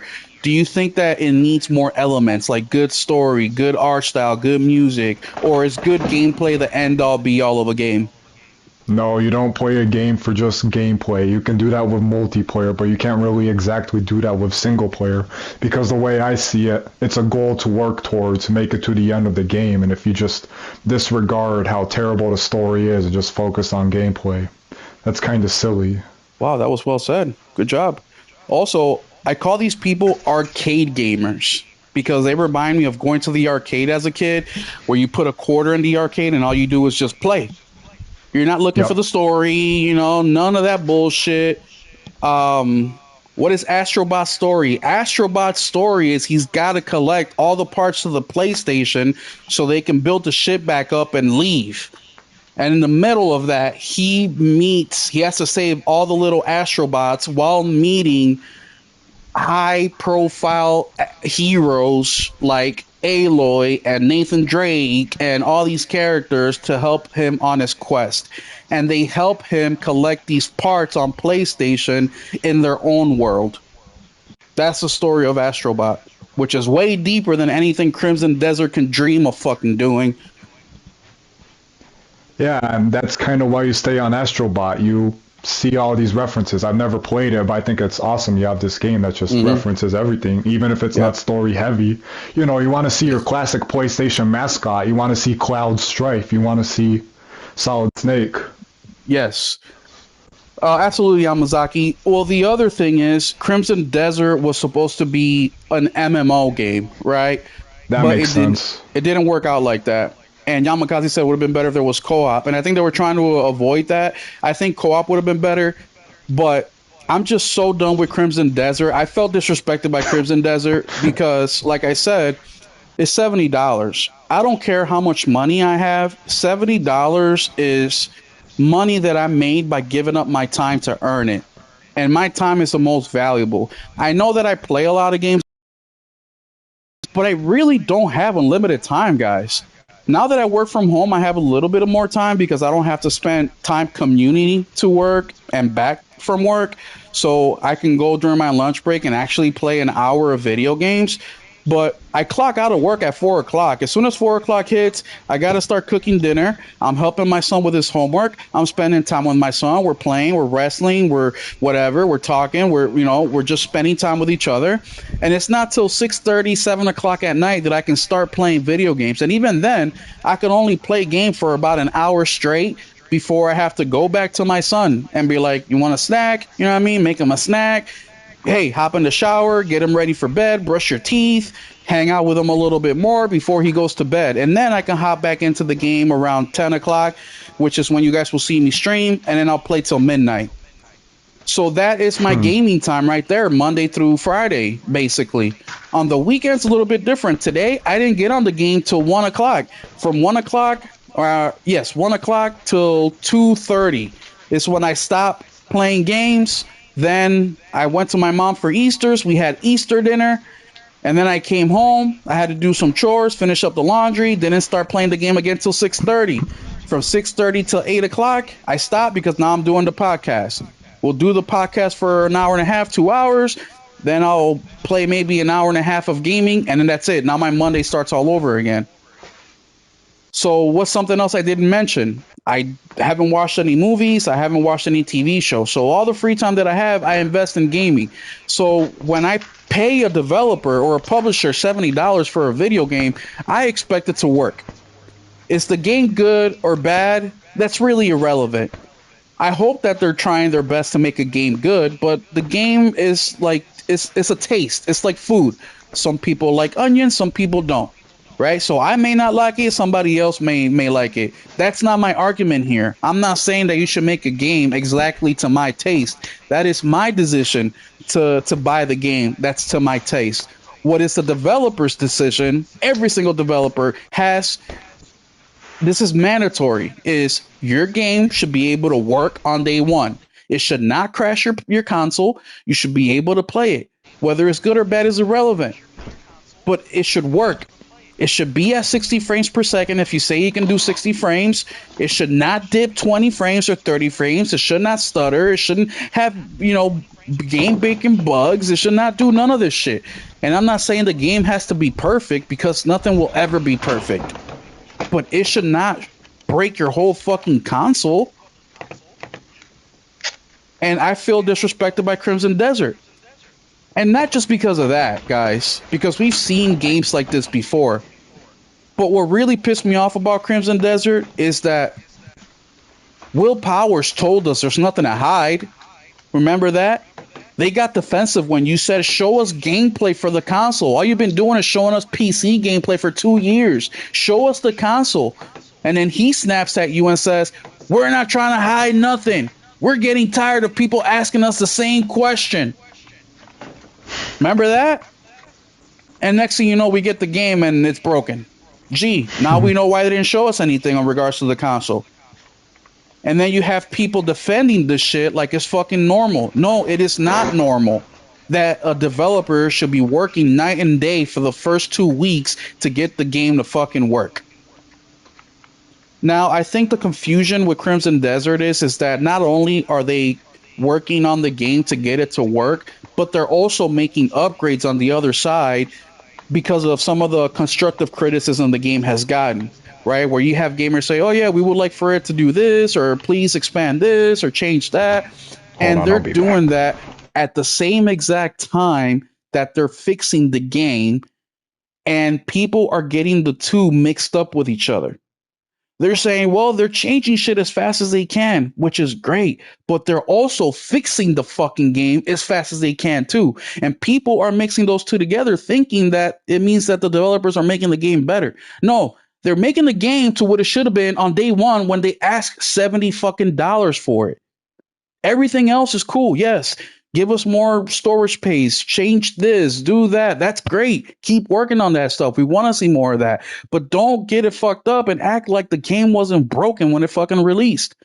We have all criticized these games. Shit. Remember the conversation? Don't pre-order game, guys. Remember that conversation about pre-ordering games and how we shouldn't because the games come out broken and they should earn our money? But yet for Crimson Desert, it's Gotti. It's game of the year. A fucking broken game that has no story is now game of the fucking year. Get the fuck out of here, dude. And I'm just not going to ignore that conversation because, like I said, it affects us. We're the ones working hard for our money. We're the ones who are fucking spending our hard earned money when everything is so fucking expensive. Everything is so expensive. Last week on the podcast, I said that how I buy the same shit every single time, right? I go to the grocery store, I buy the same type of bread, the same quantity. Even when I do laundry, right? I wash freaking 10 underwears, 10 shirts, 10 pants, 10 pairs of socks. Everything's the fucking same. But from 2020 to now, my grocery bill, instead of that $50 to $60 I was paying weekly, now it's $150 to $200 a week. Sorry, I was Even AFK. though, Did I miss much? oh, you're good, bro. So everything has went up in cost, everything. So when a developer tells me that $70 buys me a game that works and it fucking doesn't, I take offense to that. Especially when you're out there telling me we have nothing to hide and then accusing the gamers of asking for something that is disrespectful, like showing us gameplay for the console we want to buy the game for. If porting a game to console is such a thing that you as a developer dislike so much, then don't put it out on console. Make it a PC only game. Miku, what do you think about that? What do you think about developers who are putting, or publishers and developers who put out a game for all platforms, right? PlayStation, Xbox, PC, Nintendo. But they really only wanted to work on PlayStation or on PC, for example, and the game comes out broken on everything but PC. Do you think that maybe they should do a staggered release, or do you think that they should just push the game out till all the platforms work correctly? What do you think about that? This is gonna be the last thing I say because I gotta go in a minute. Easter dinner. But I think they should, if they really want to take that approach and just prioritize PC, go ahead and work on PC and release console at a later time. Yeah, If that's really what you want to do. I agree with that. Why Well, release it on multiple platforms is going to be fucking broken on other platforms. exactly. That's right. I agree with that 100%. But either way, Miku, thank you so much for hanging out with us. You got to go. Do you want to let the people know where Yeah. they can find you, or you don't want them to find you? Nah, I'm just an average person who got onto a podcast. Nice meeting you guys in chat. There you go. Have a good night, Miku, and enjoy your Easter dinner. Thank you. All right, we'll You see enjoy the you. rest of your day. Thank you. And you guys who are watching or in the chat, you guys as well. Enjoy the rest of your day. Thank See you, you guys Miku. soon. Shout out to Miku for joining me on the podcast. Everybody else supposed to be on here today gave up on me in the very last minute. So I had Miku come on. So I want to say thank you to him. But let's continue on because Crimson Desert really disappointed me for numerous reasons, not just that the game was broken. If the game was just broken, it would have been fine, actually, because we're used to that shit now. We're used to a game coming out and it's broken. But when you combinate or bring all those things together and combine it, it really gets under my skin because they're making it, it's like they're insulting our intelligence, man. If Will Powers would have never said anything, I would have been fine. I would have just, oh, this is just another normal fucking game that came out broken, right? But people, like I said, are combining the two together where you're taking a game that they're actively making better with the fact that they're also fixing at the same time, and they're putting it in the category of they're listening to our criticisms and making the game better instead of calling it for what it is. It's like you guys released a game that was broken on day one and got $70 out of us. When if you would have just delayed the game for 2 weeks, 2 weeks, the game would have been better. That's it. That is it. So the real discussion here isn't really about Crimson Desert. It's more about the people who want to act like Crimson Desert was not broken when it came out. I just read to you guys the IGN community fucking the community note. I'll read it to you again for those of you guys that are just coming in. This is in regards to the IGN post that they said. IGN said Pearl Abyss has already made significant and meaningful changes to Crimson Desert following a rocky launch. But patches can't fix the game's biggest problem, which is the story. But then you have the community guide or community note that says this is clickbait. The game did not release with any game breaking bugs, and users have not reported any game breaking bugs. Most reviews have been favorable. And no, most reviews weren't favorable. Most reviews were average, or I guess that could be favorable. But the game was getting a 7 out of 10 everywhere. And we're literally watching history rewrite itself right in front of our very eyes. Literally. This is not even that long ago. This is 2 weeks ago. 2 weeks ago. RPG, you're going to hop in here or what? This is literally 2 weeks ago. 2 weeks ago. And they're rewriting history like the game didn't crash my fucking PS5 Pro and numerous other people's PS5 Pro. And like we didn't have to reset the cache or whatever the fuck so we can start playing our Pro again. And that is a discussion here. It's not whether I like Crimson Desert or not. It's irrelevant. Whether the game is good or not, it's irrelevant. It's the rewriting history in front of our very own eyes. It's about the game releasing at $70 when it's fucking broken. That is the fucking problem with this shit. But once again, it's not a Crimson Desert specific thing. It happens to a lot of different games. We see that all the time, especially in modern gaming.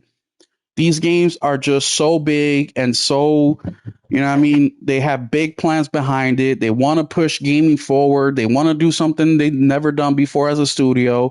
And things are just never really going to be perfect. There are some games that come out as perfect as they can get, right?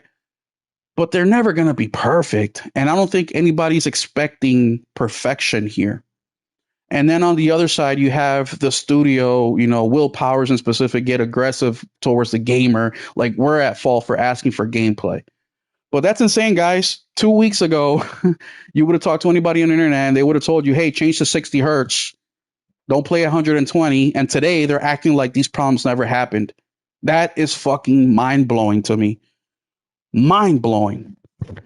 Innate here. What's up, Innate? Innate says, you ain't gonna never like that game, man. It is what it is. Once again, it's not about me liking or hating the game.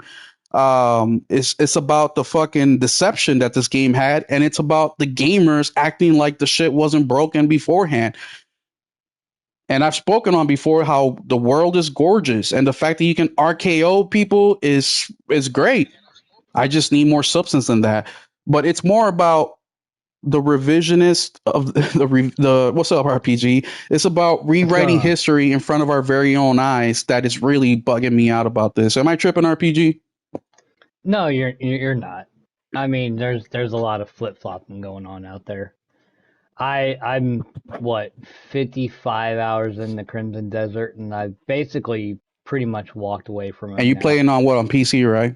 Yeah, I'm playing on PC, so I've not experienced a lot of the problems that the console players have experienced from day one from up till now. And you have a capable PC on top of it. Oh yeah, I have a plenty capable PC. It's just I'm bored, and maybe I've not made it to that key point of the game, but I'm just bored. I've got more entertaining, more hook-filled games to play. Whether it be RE9, whether it be hell, right now I'm back in the Call of Duty scene. So oh shit, me too. I'm playing World War II. Well, the campaign at least.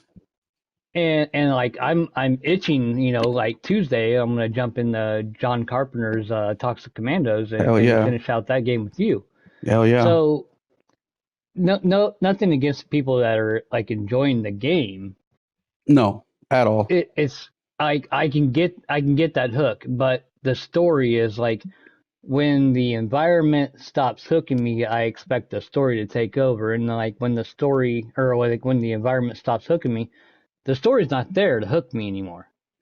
It's not pushing you forward. It's not giving you that break. And it might be that situation for other people, but it's not for me. Like when I was playing Skyrim or I was playing Fallout, when I got tired of exploring the world and going and finding new weapons or new environments or camps in the game, I would go back to the story and start playing the story, and then that would progress me into a new biome or a new area. I'm not there yet, and this probably is due to the world of the game being so fucking massive. Yeah. Like it takes you a good 5 to 10 minutes to get to a new biome, depending on what level you are, whether you got the fucking dragon or you got your horse or you're just free running the shit so you don't skip anything, pick up resources like ore and silver and gold, whatever. I don't have the time. This game is to me, and this is my view only, this game is for somebody who wants to play this game and this game only for the next year. Yeah. And there's like the COD heads, the FIFA heads, the NFL guys, the Madden guys. Like that's their fucking main game. Like the GTA guys that are gonna come out later this year for GTA 6. That's their fucking game. Yeah. That's not for people who beat 1 to fucking 50 games a year. Or in your case, like what you had like 1 year you had almost 90 games or something like that. Yeah, almost 100, yeah.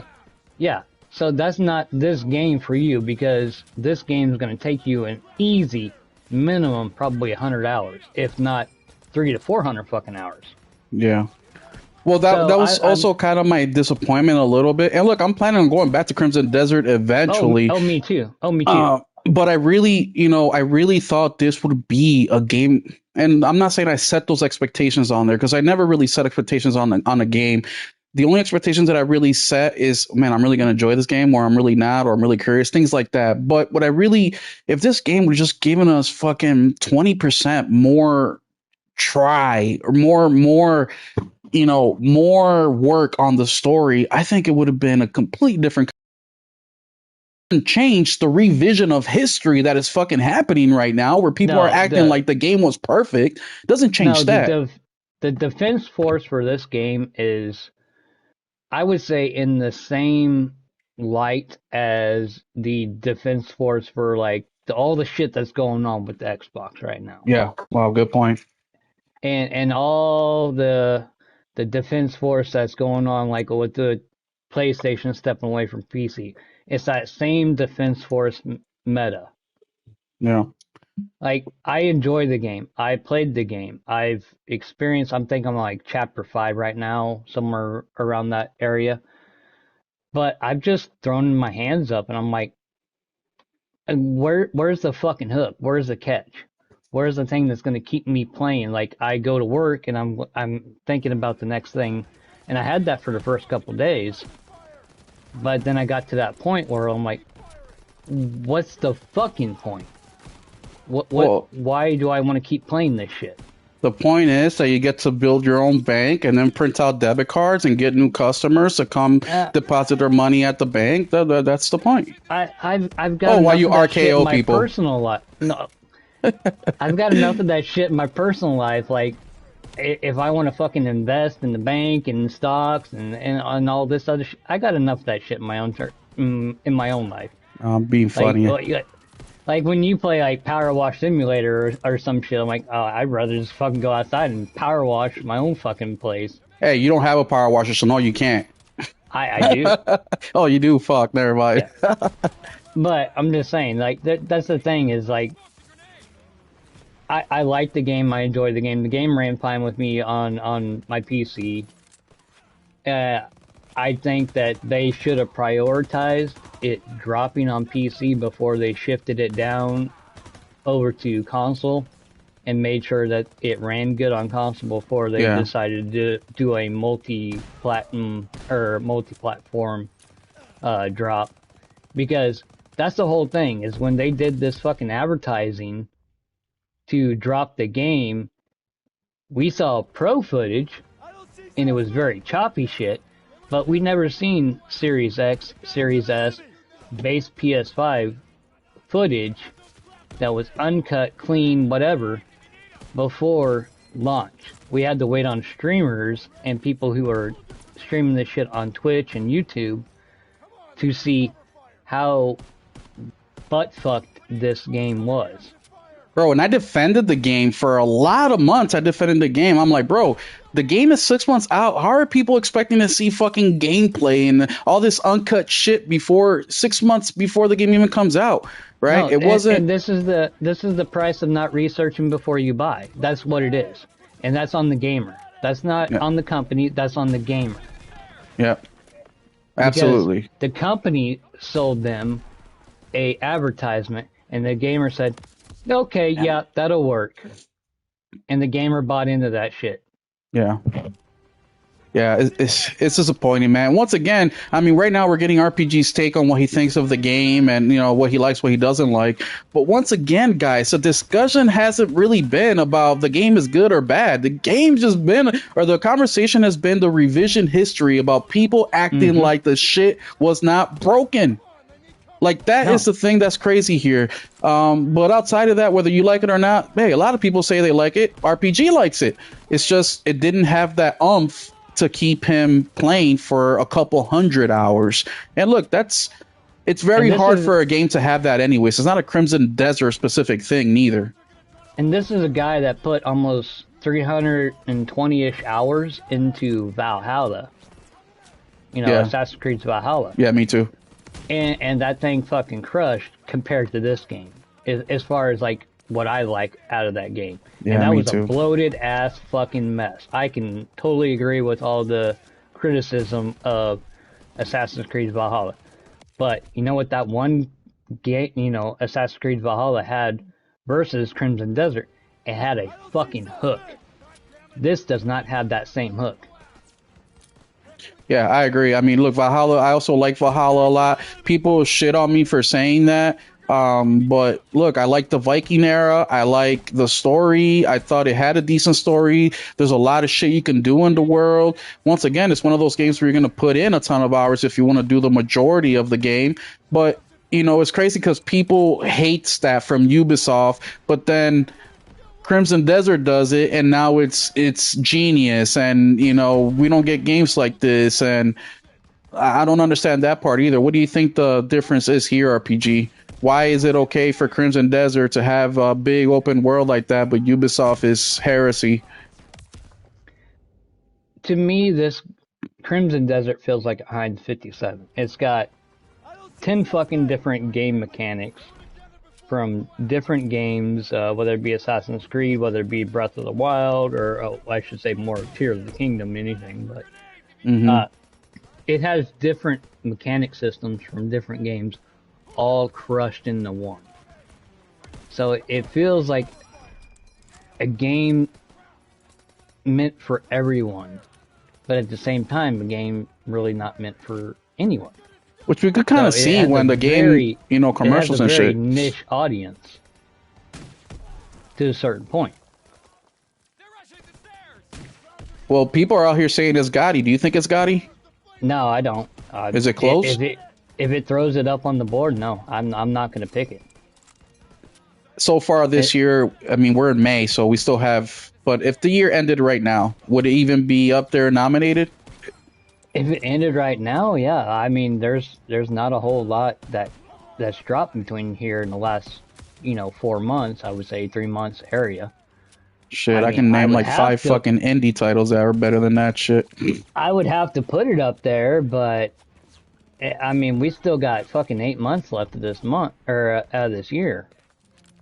Yeah. We got some big ass bangers coming in the next 8 months. Oh yeah. We got some bangers coming out this month. But for me to stop at the 55 hour mark on a 200 hour game roughly, in one playthrough, that does numbers on me. Yeah. Yeah, I've never been the type of person to shy away from a big game like that. I mean, shit, in 2024, the majority of the games that I beat were freaking, 60, 70 hours long, and that's happened to be the year where I only beat like 60 games because I play so many big games. But once again, with these games, there was, and Nate, shout out to you, bro, but I also couldn't play Zelda for that specific reason, even though I feel like Zelda's got much more of a story. it's a more palpable or more palatable kind of conversations that you have with characters in the game, where Crimson Desert just felt very dry and very like, hey, it could be that I'm stupid too, could be that I'm just not smart and I don't understand what they're talking about, or I don't have the attention span required. Those things could all be true, but I think I'm a very average.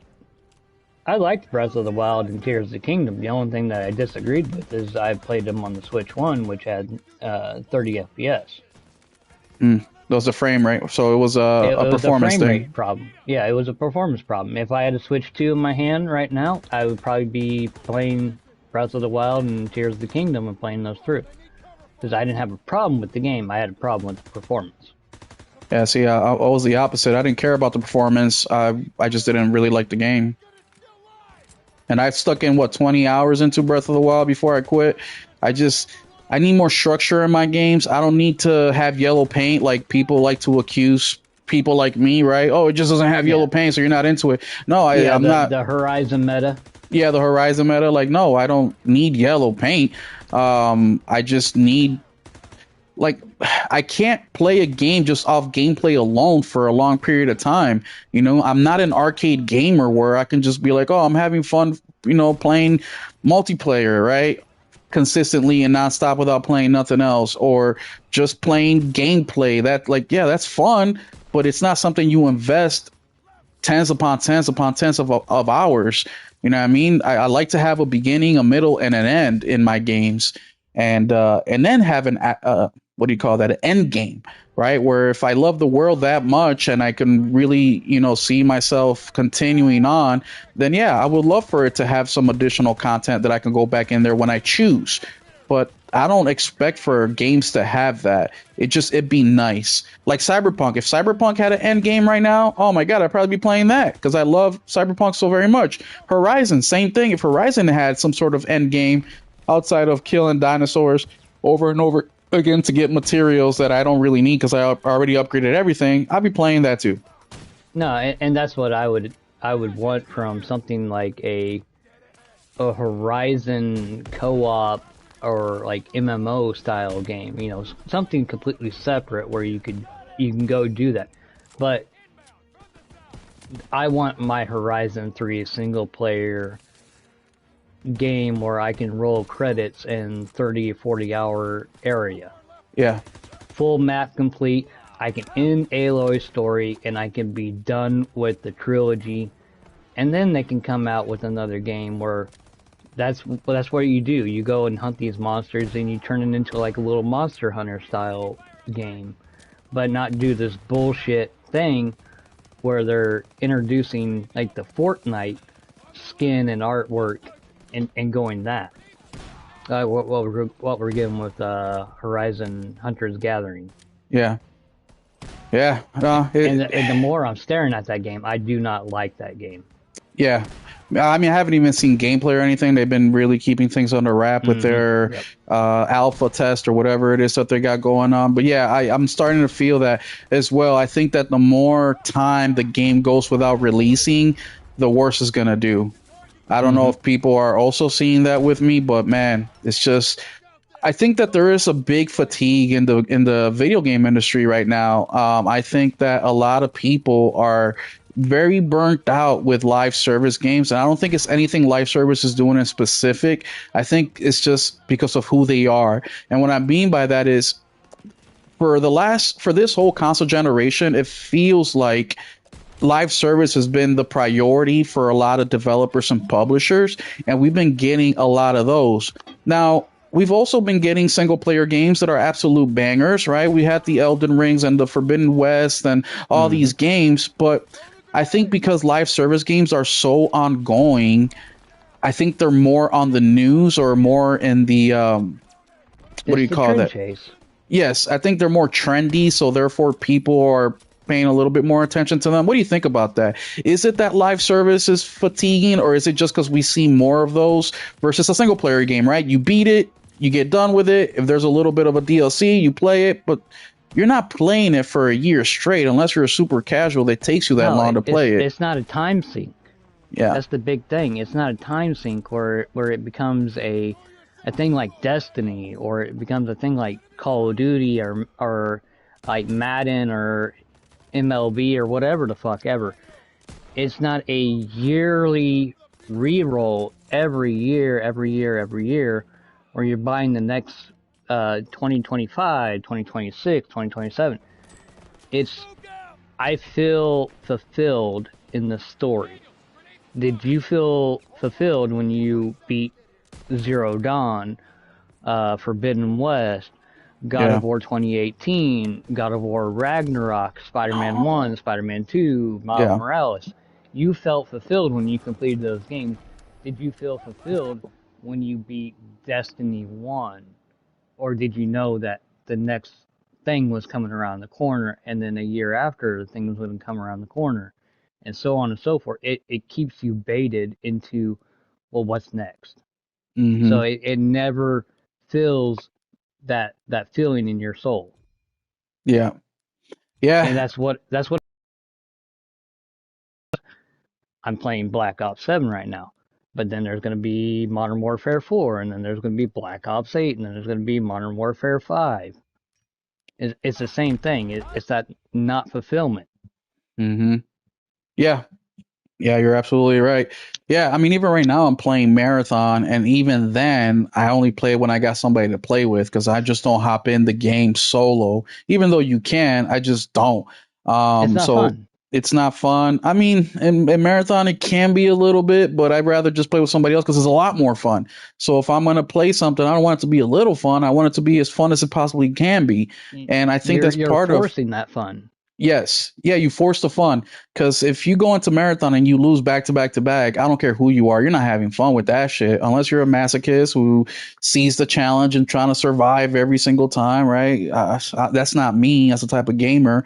No, But you come off the couch 4 hours later and you're like, I just wasted 4 hours playing a game that I could have spent 4 hours playing with a buddy and actually enjoying my 4 hours of time mhm. when I could have put the 4 hours into Returnal or whatever. Or progressing in the story, right? I could Yeah, have been yeah. chapter 7 by now. But with marathon, even that game, as much as I like it, what this is the third week, I think third week the game is going on for. I Third don't or fourth, see yeah. I don't see myself playing this game like for years. I mean, No. I see myself hopping in, every few months maybe to check something out, but I don't see it playing it with the same tenacity that I'm playing with it now. And I knew that from the beginning. Live service just isn't my jam to begin with. It was just something about Marathon that I like. So I have about 80 hours into the game, and the 3 weeks has been out. I've completely neglected everything else. Hell, this last week is the first week, and only because Henry is on vacation that I've been going back to playing single player stuff. But in the month of April or March, I only beat one game. I haven't beat Yep. one game in a single month, and I don't even know how long. And that was And Resident Evil 9. and that's what live service is. It's a fucking time sink. Yeah. Dude, 80 hours. You know how many games? Dude, I could have beat this. I'm playing right now Call of Duty Modern War, or World War II, which is about a 8 hour campaign. Well, I'm playing on hard difficulty, so it'll probably be about an 8, 9 hour campaign because you die a lot, as you guys seen so far. I could have beat that. I'm replaying Mind's Eye. That's about a 12-hour campaign. And I could have beat South of Midnight and probably about three other games. So when people say, how do you beat so many games? It's like, well, I beat a lot of games because a lot of the games are 10, 12, 15 hours. Hell, I just told you 80 hours in 3 weeks of playing uh, Marathon. How many games could I have beaten that are 10 to 15-hour games? So And you're now, not playing a game like Destiny where you got to spend 40, 50 fucking hours on an mhm, RNG roll to get yeah. that certain gun that you're looking for. Yeah, going on raids that take a couple hours, you know what I mean? And then it's a lot. So when we look at how PlayStation is gauging kind of like their success, or one of the metrics is engagement, right? How much Hmm. time can we get the players to be on our platform? It starts to make more sense. So when people are looking from the outside in and saying, "Holy shit, people like Will are beating a lot of games," it's like, well, you could too. You just rather invest that time in a time sink game. And I'm not saying a time sink game is bad, because it's gaming. It's what you like. If you want to go, like I said earlier, if you want to go around shooting prostitutes in Grand Theft Auto for 4 hours a day, hey, it's your time, it's your money, you're having fun. That's all that matters. I just need more than that.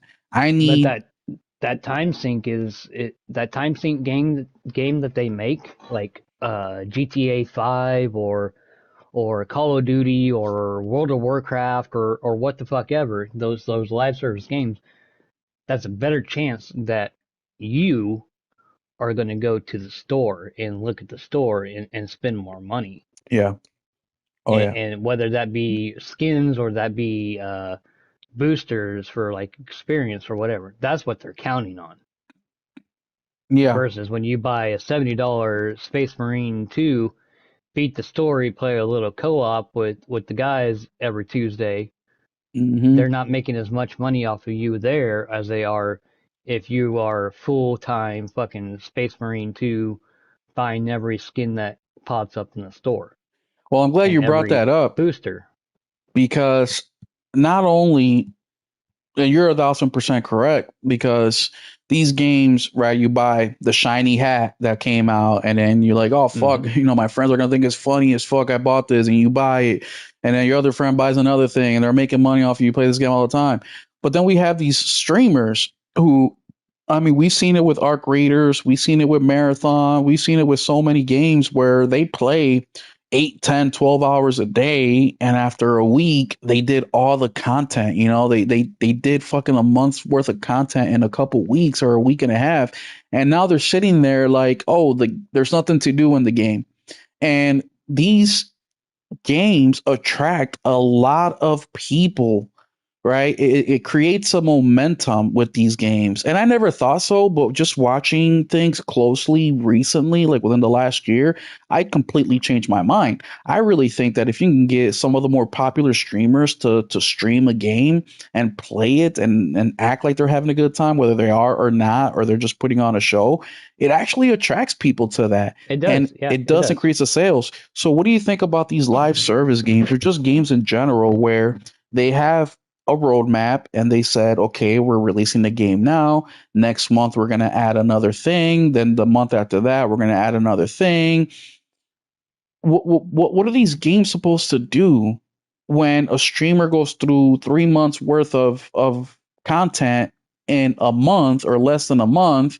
And now the streamer's like, well, I don't want to play this anymore till they come out with more. Like, how do they sustain that? Do you think that they make all their money in that 1 month that they attract all these players, all these streamers, and after that, they kind of parse themselves out so they can create more content? Like, how do you think they work that out, No, RPG? because no, because when they do that, they're hitting their high, and Mm. everybody that's watching them is seeing that high as it's happening. And then when these people decide to jump in, that low starts going downhill, and these people start to get deterred Then we get from going the to that low. Then we get a Twitter warrior talking about, oh, they were at 100K, now they're only at 30K, they're dying. Am I wrong though? No, Are no, they absolutely wrong not. really? At 100K at a peak, and now they're at a 30K, and they're unable to go into the game, hit matchmake, and then they're sitting there for 5-10 minutes waiting on a fucking matchmake, Mm-hmm. and they're going, well, I could sit here and matchmake for the next 2 to 10 minutes, or I can go play a single player game, and I ain't got to worry about fucking matchmaking, and I can Mm-hmm. have that 8 to 10 minute area or whatever to actually make fucking progress on a game. So are these live service games designed to be a one pump nut?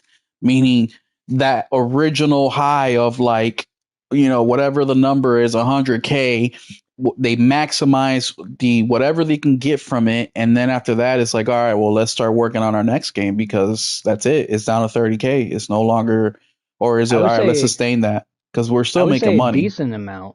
I would say a decent amount of these new live service games. I mean, if you think back about recent history, I mean, within this last decade, we've seen things like Arc Raiders that are still doing good numbers. Mm-hmm. And then we're starting to look at a little bit further back, and we're starting to look like at Helldivers 2, and then like Fortnite would be like the big three in my mind. Yeah, I can Because see that. I agree with that. Splitgate didn't do the greatest. Fucking Highguard didn't do the greatest. Um, what was the other one? The Finals, the X Defiant, they all didn't do the greatest. But there's big three standouts right now in my mind. There's Fortnite, there's Helldivers 2, and there's Arc Raiders when it comes to the live service world. And all three of those games kind of stand apart from each other. And they all do their own unique things. A lot of these live service games that are coming out are doing very familiar things or things that are too grouped together from other failed games of as live service games. Mhm. That's what I look at. Like Concord, like perfect. Alien brings up a Concord. Concords was not a bad game. It ran good. I played it. I played a couple rounds, but I didn't enjoy it. Mhm. But Concord had a lot of things that just weren't standoutish enough. Like I played Concord and I was like, wait, am I playing like what was that game? The Marvel Rivals game and fucking Apex Legends. Like that's how I felt when I was playing that game. When I'm playing Arc Raiders, I don't feel like I'm playing anything relatively close than maybe like as far as like the camera style and the shoot style, like Last of Us 1, the online mode. Like that's Factions. the closest, yeah, factions. That's the closest thing that I can compare it to, even though that the genre is completely different. When I'm playing the game, that's what I feel like I'm playing. I'm playing Last of Us Factions. Yeah. When I'm playing Fortnite, I'm not. I'm playing like a cartoon version of PUBG, but a lot more bombastic. You know, like I'm playing all these characters that they've went out and gotten licensed for. But I played Fortnite back when Battle Royale wasn't even into the mix. It was the tower defense game. Yeah. And that's when I came into Fortnite was the Founders Edition, and then they didn't see that tower defense really going so well, so they decided, well, we're going to shift over here to the Battle Royale because there's really not a whole lot of Battle Royales going on right now. It's just basically PUBG at the moment. That's the big player in the game. And then Activision seen the ordeal, and so Activision decided to get COD into the ordeal and make Blackout.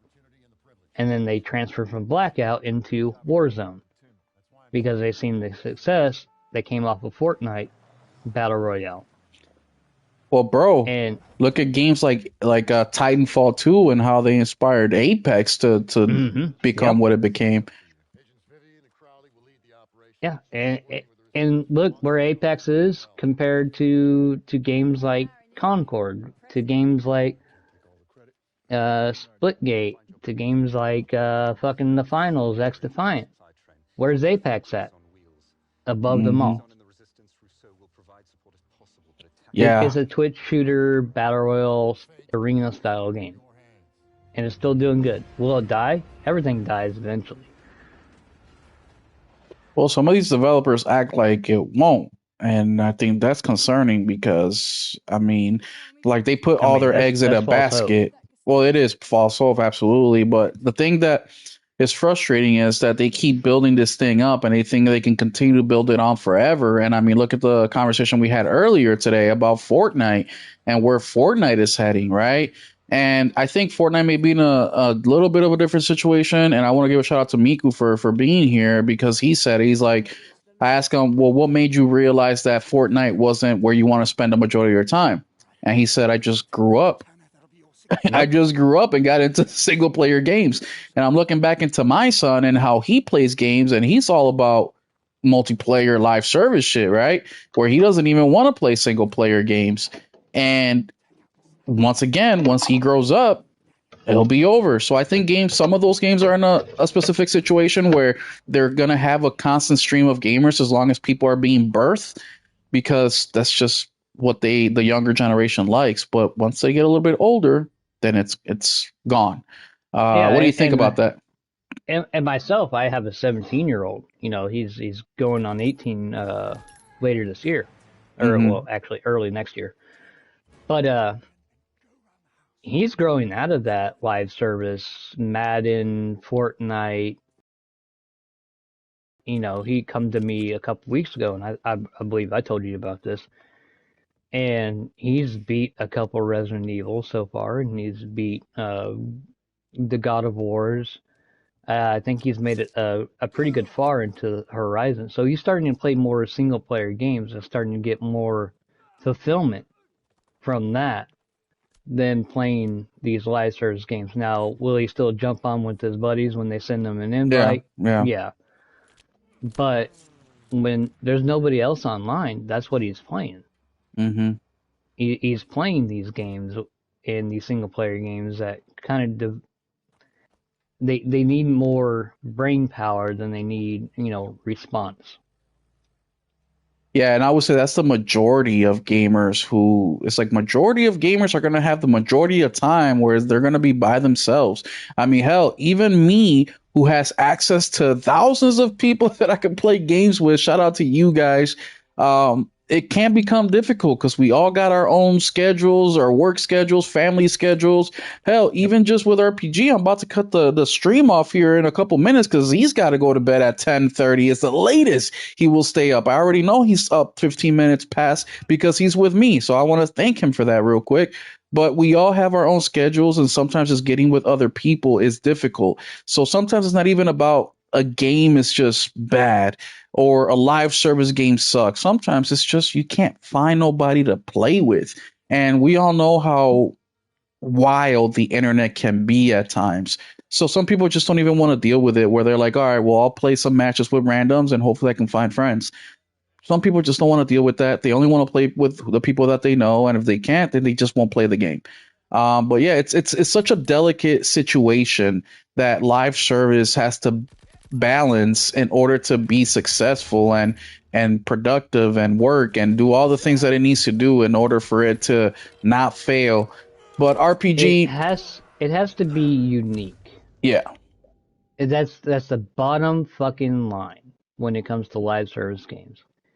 You have to stand apart, but you also have to grab a little bit of this and a little bit of that of games that came before you and build off of that shit. But you have to stand apart at the end of the day. If you become cookie cutter live service every couple months, every year, people are going to start tracing that shit down the line and go, oh, well, you're just Concord 2. Oh, you're just Concord 3. Oh, you're just High Guard 2. You're just High Guard 3. Once you start establishing that identity, you're fucked before you even launch. You have to have some uniqueness. yeah. Yeah, yeah. You take a little bit of the old with a little bit of the new. You put it up Mm-hmm. together so it can create, the next thing that can be highly successful. I've always been on the mind of, hey, keep building off the things you already have to introduce a new crowd or pull people from other games that may not necessarily play your game.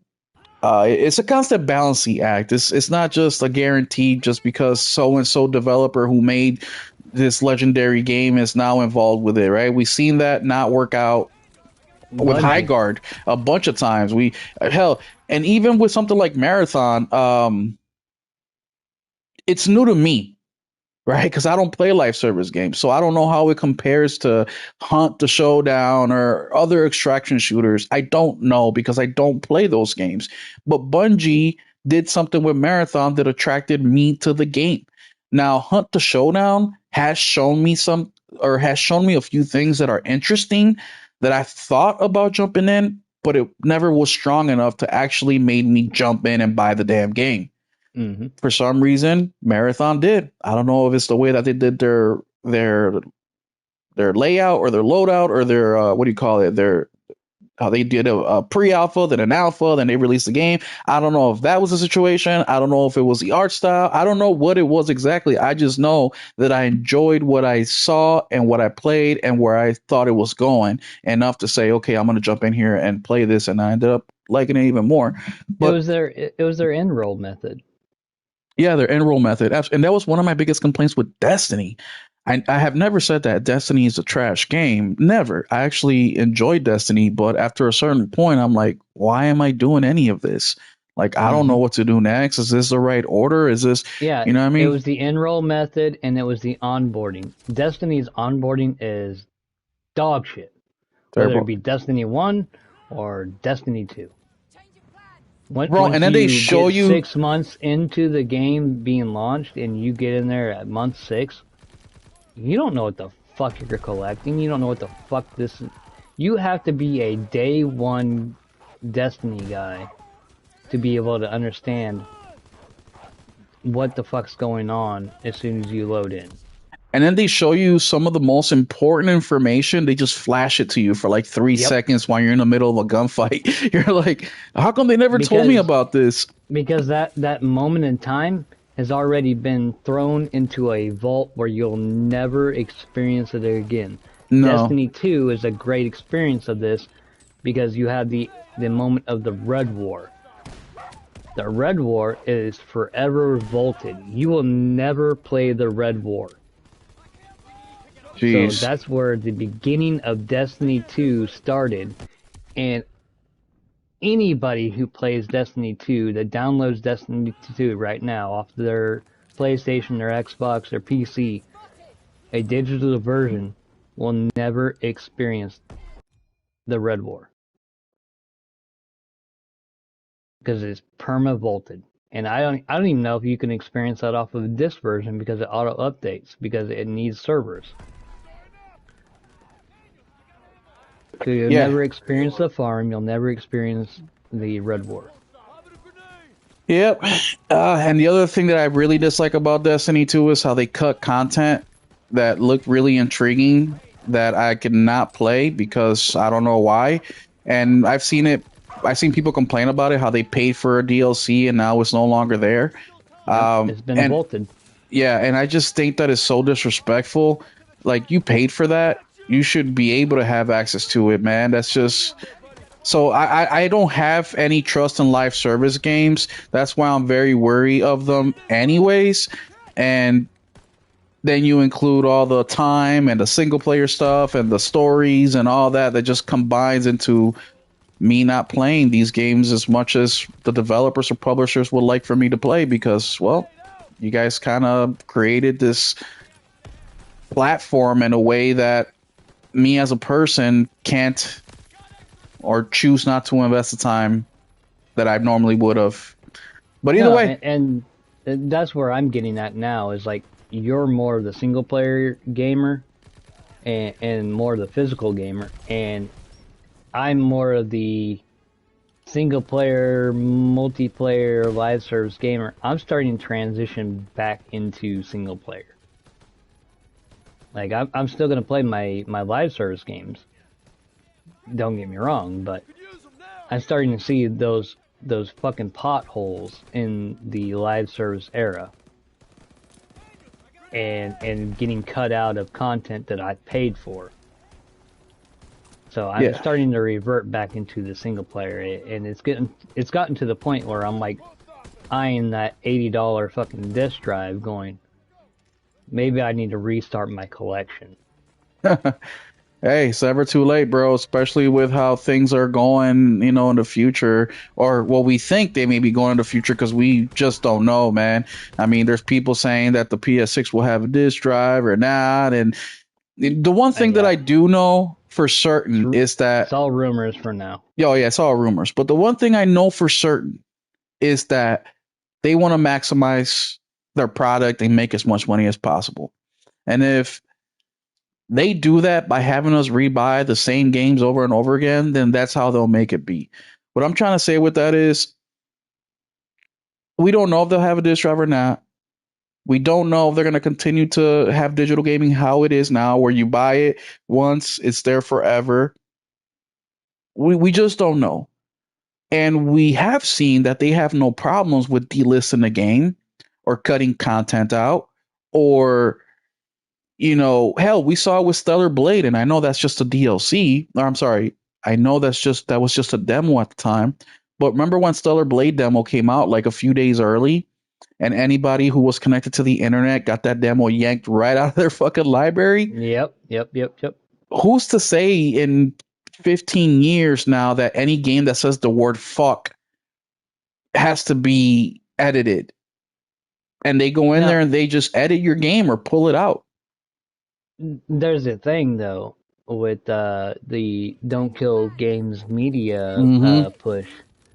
Yep. If you have the right to pull the game from my hands because of whatever reason, licensing, servers, what the fuck ever.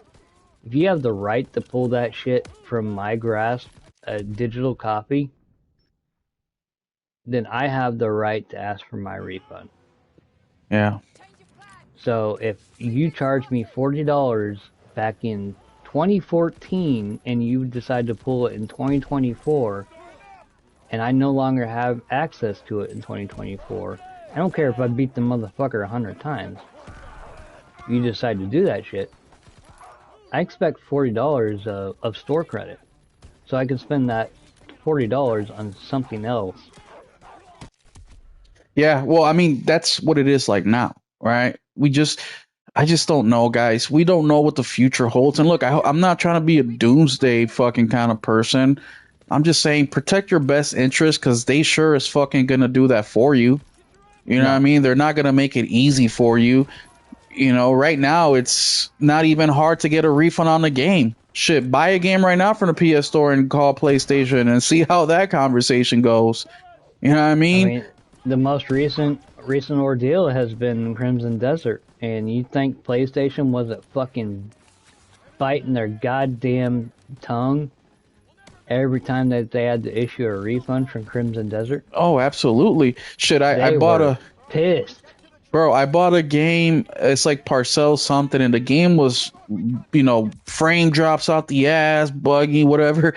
I called PlayStation. They asked me, well, did you download the game? I was like, yeah, that's how I know the game is not working properly. These motherfuckers told me, well, you got to contact the developer for that. Yeah. I got to They're contact. giving you all these fucking hoops to jump through. I was like, okay, great. I'll call them. What's their phone number? Well, we don't know. Well, what's their email address? Well, we don't know. Well, okay, so how do I contact the developer then? Try social media. Okay?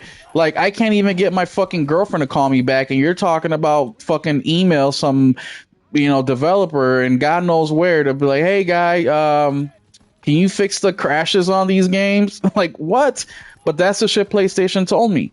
You know what I mean? I just, like, whatever. It's a $30 game. It's a loss. A loss is a loss. But if they're that's where you hang it up on the developer and you hang it up on the fucking platform. On the platform, yeah. And you gotta abide by that. Yeah. People have to start doing their fucking research before they hit the fucking buy button.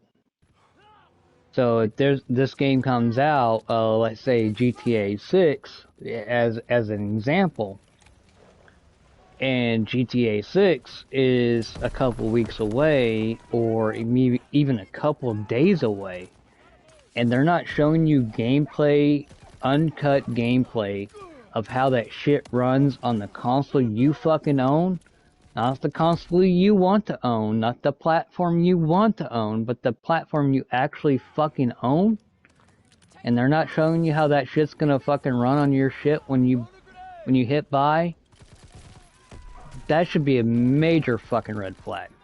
Yeah. So do your fucking research before you hand over your money. That's the big thing. Don't think with your ass. Think with your wallet. Well, that's why I'm big on physical games, because at least with a physical, I can buy, sell, trade. With a digital game, you can't really do that. Now, once again, it's not like I don't buy digital games. I do. I'm just very wary about which ones I buy, which ones I don't. And also, when I do buy a digital game, it's like I'm going to the casino and gambling, right? Like, I lost the money.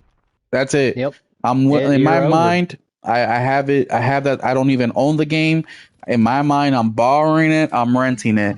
But either way, man, I'm gonna cut this off because I know RPG is late for his personal life, and I just want to say I appreciate him hopping in here with me, and thank you guys for hanging out with me on Easter Sunday, and thank you for the allowing me the space to crash out earlier about the the rewriting of history in regards to Crimson Desert and how people are behaving like this game did not have its fucking issues. I like that blew my freaking mind, guys. Like I am so serious. That blew my freaking mind. But either way, thank you guys for giving me the time, space, and opportunity. We had Miku in here earlier as well. First time that he joined the podcast. And he's just a regular 19-year-old college gamer that I'm like, hey, want to hop in? Like, yeah. And he hopped in. So if you would like to hop in and join the discussion, please don't hesitate to reach out to me. It's the reason I created this. Also, if I invite you to the podcast or you want to come on the podcast, let me know in advance that you can't make it. It would be really nice to plan my show around that. But either way, thank you guys so much for hanging out with me. We'll catch you guys in the next one. Keep it gaming.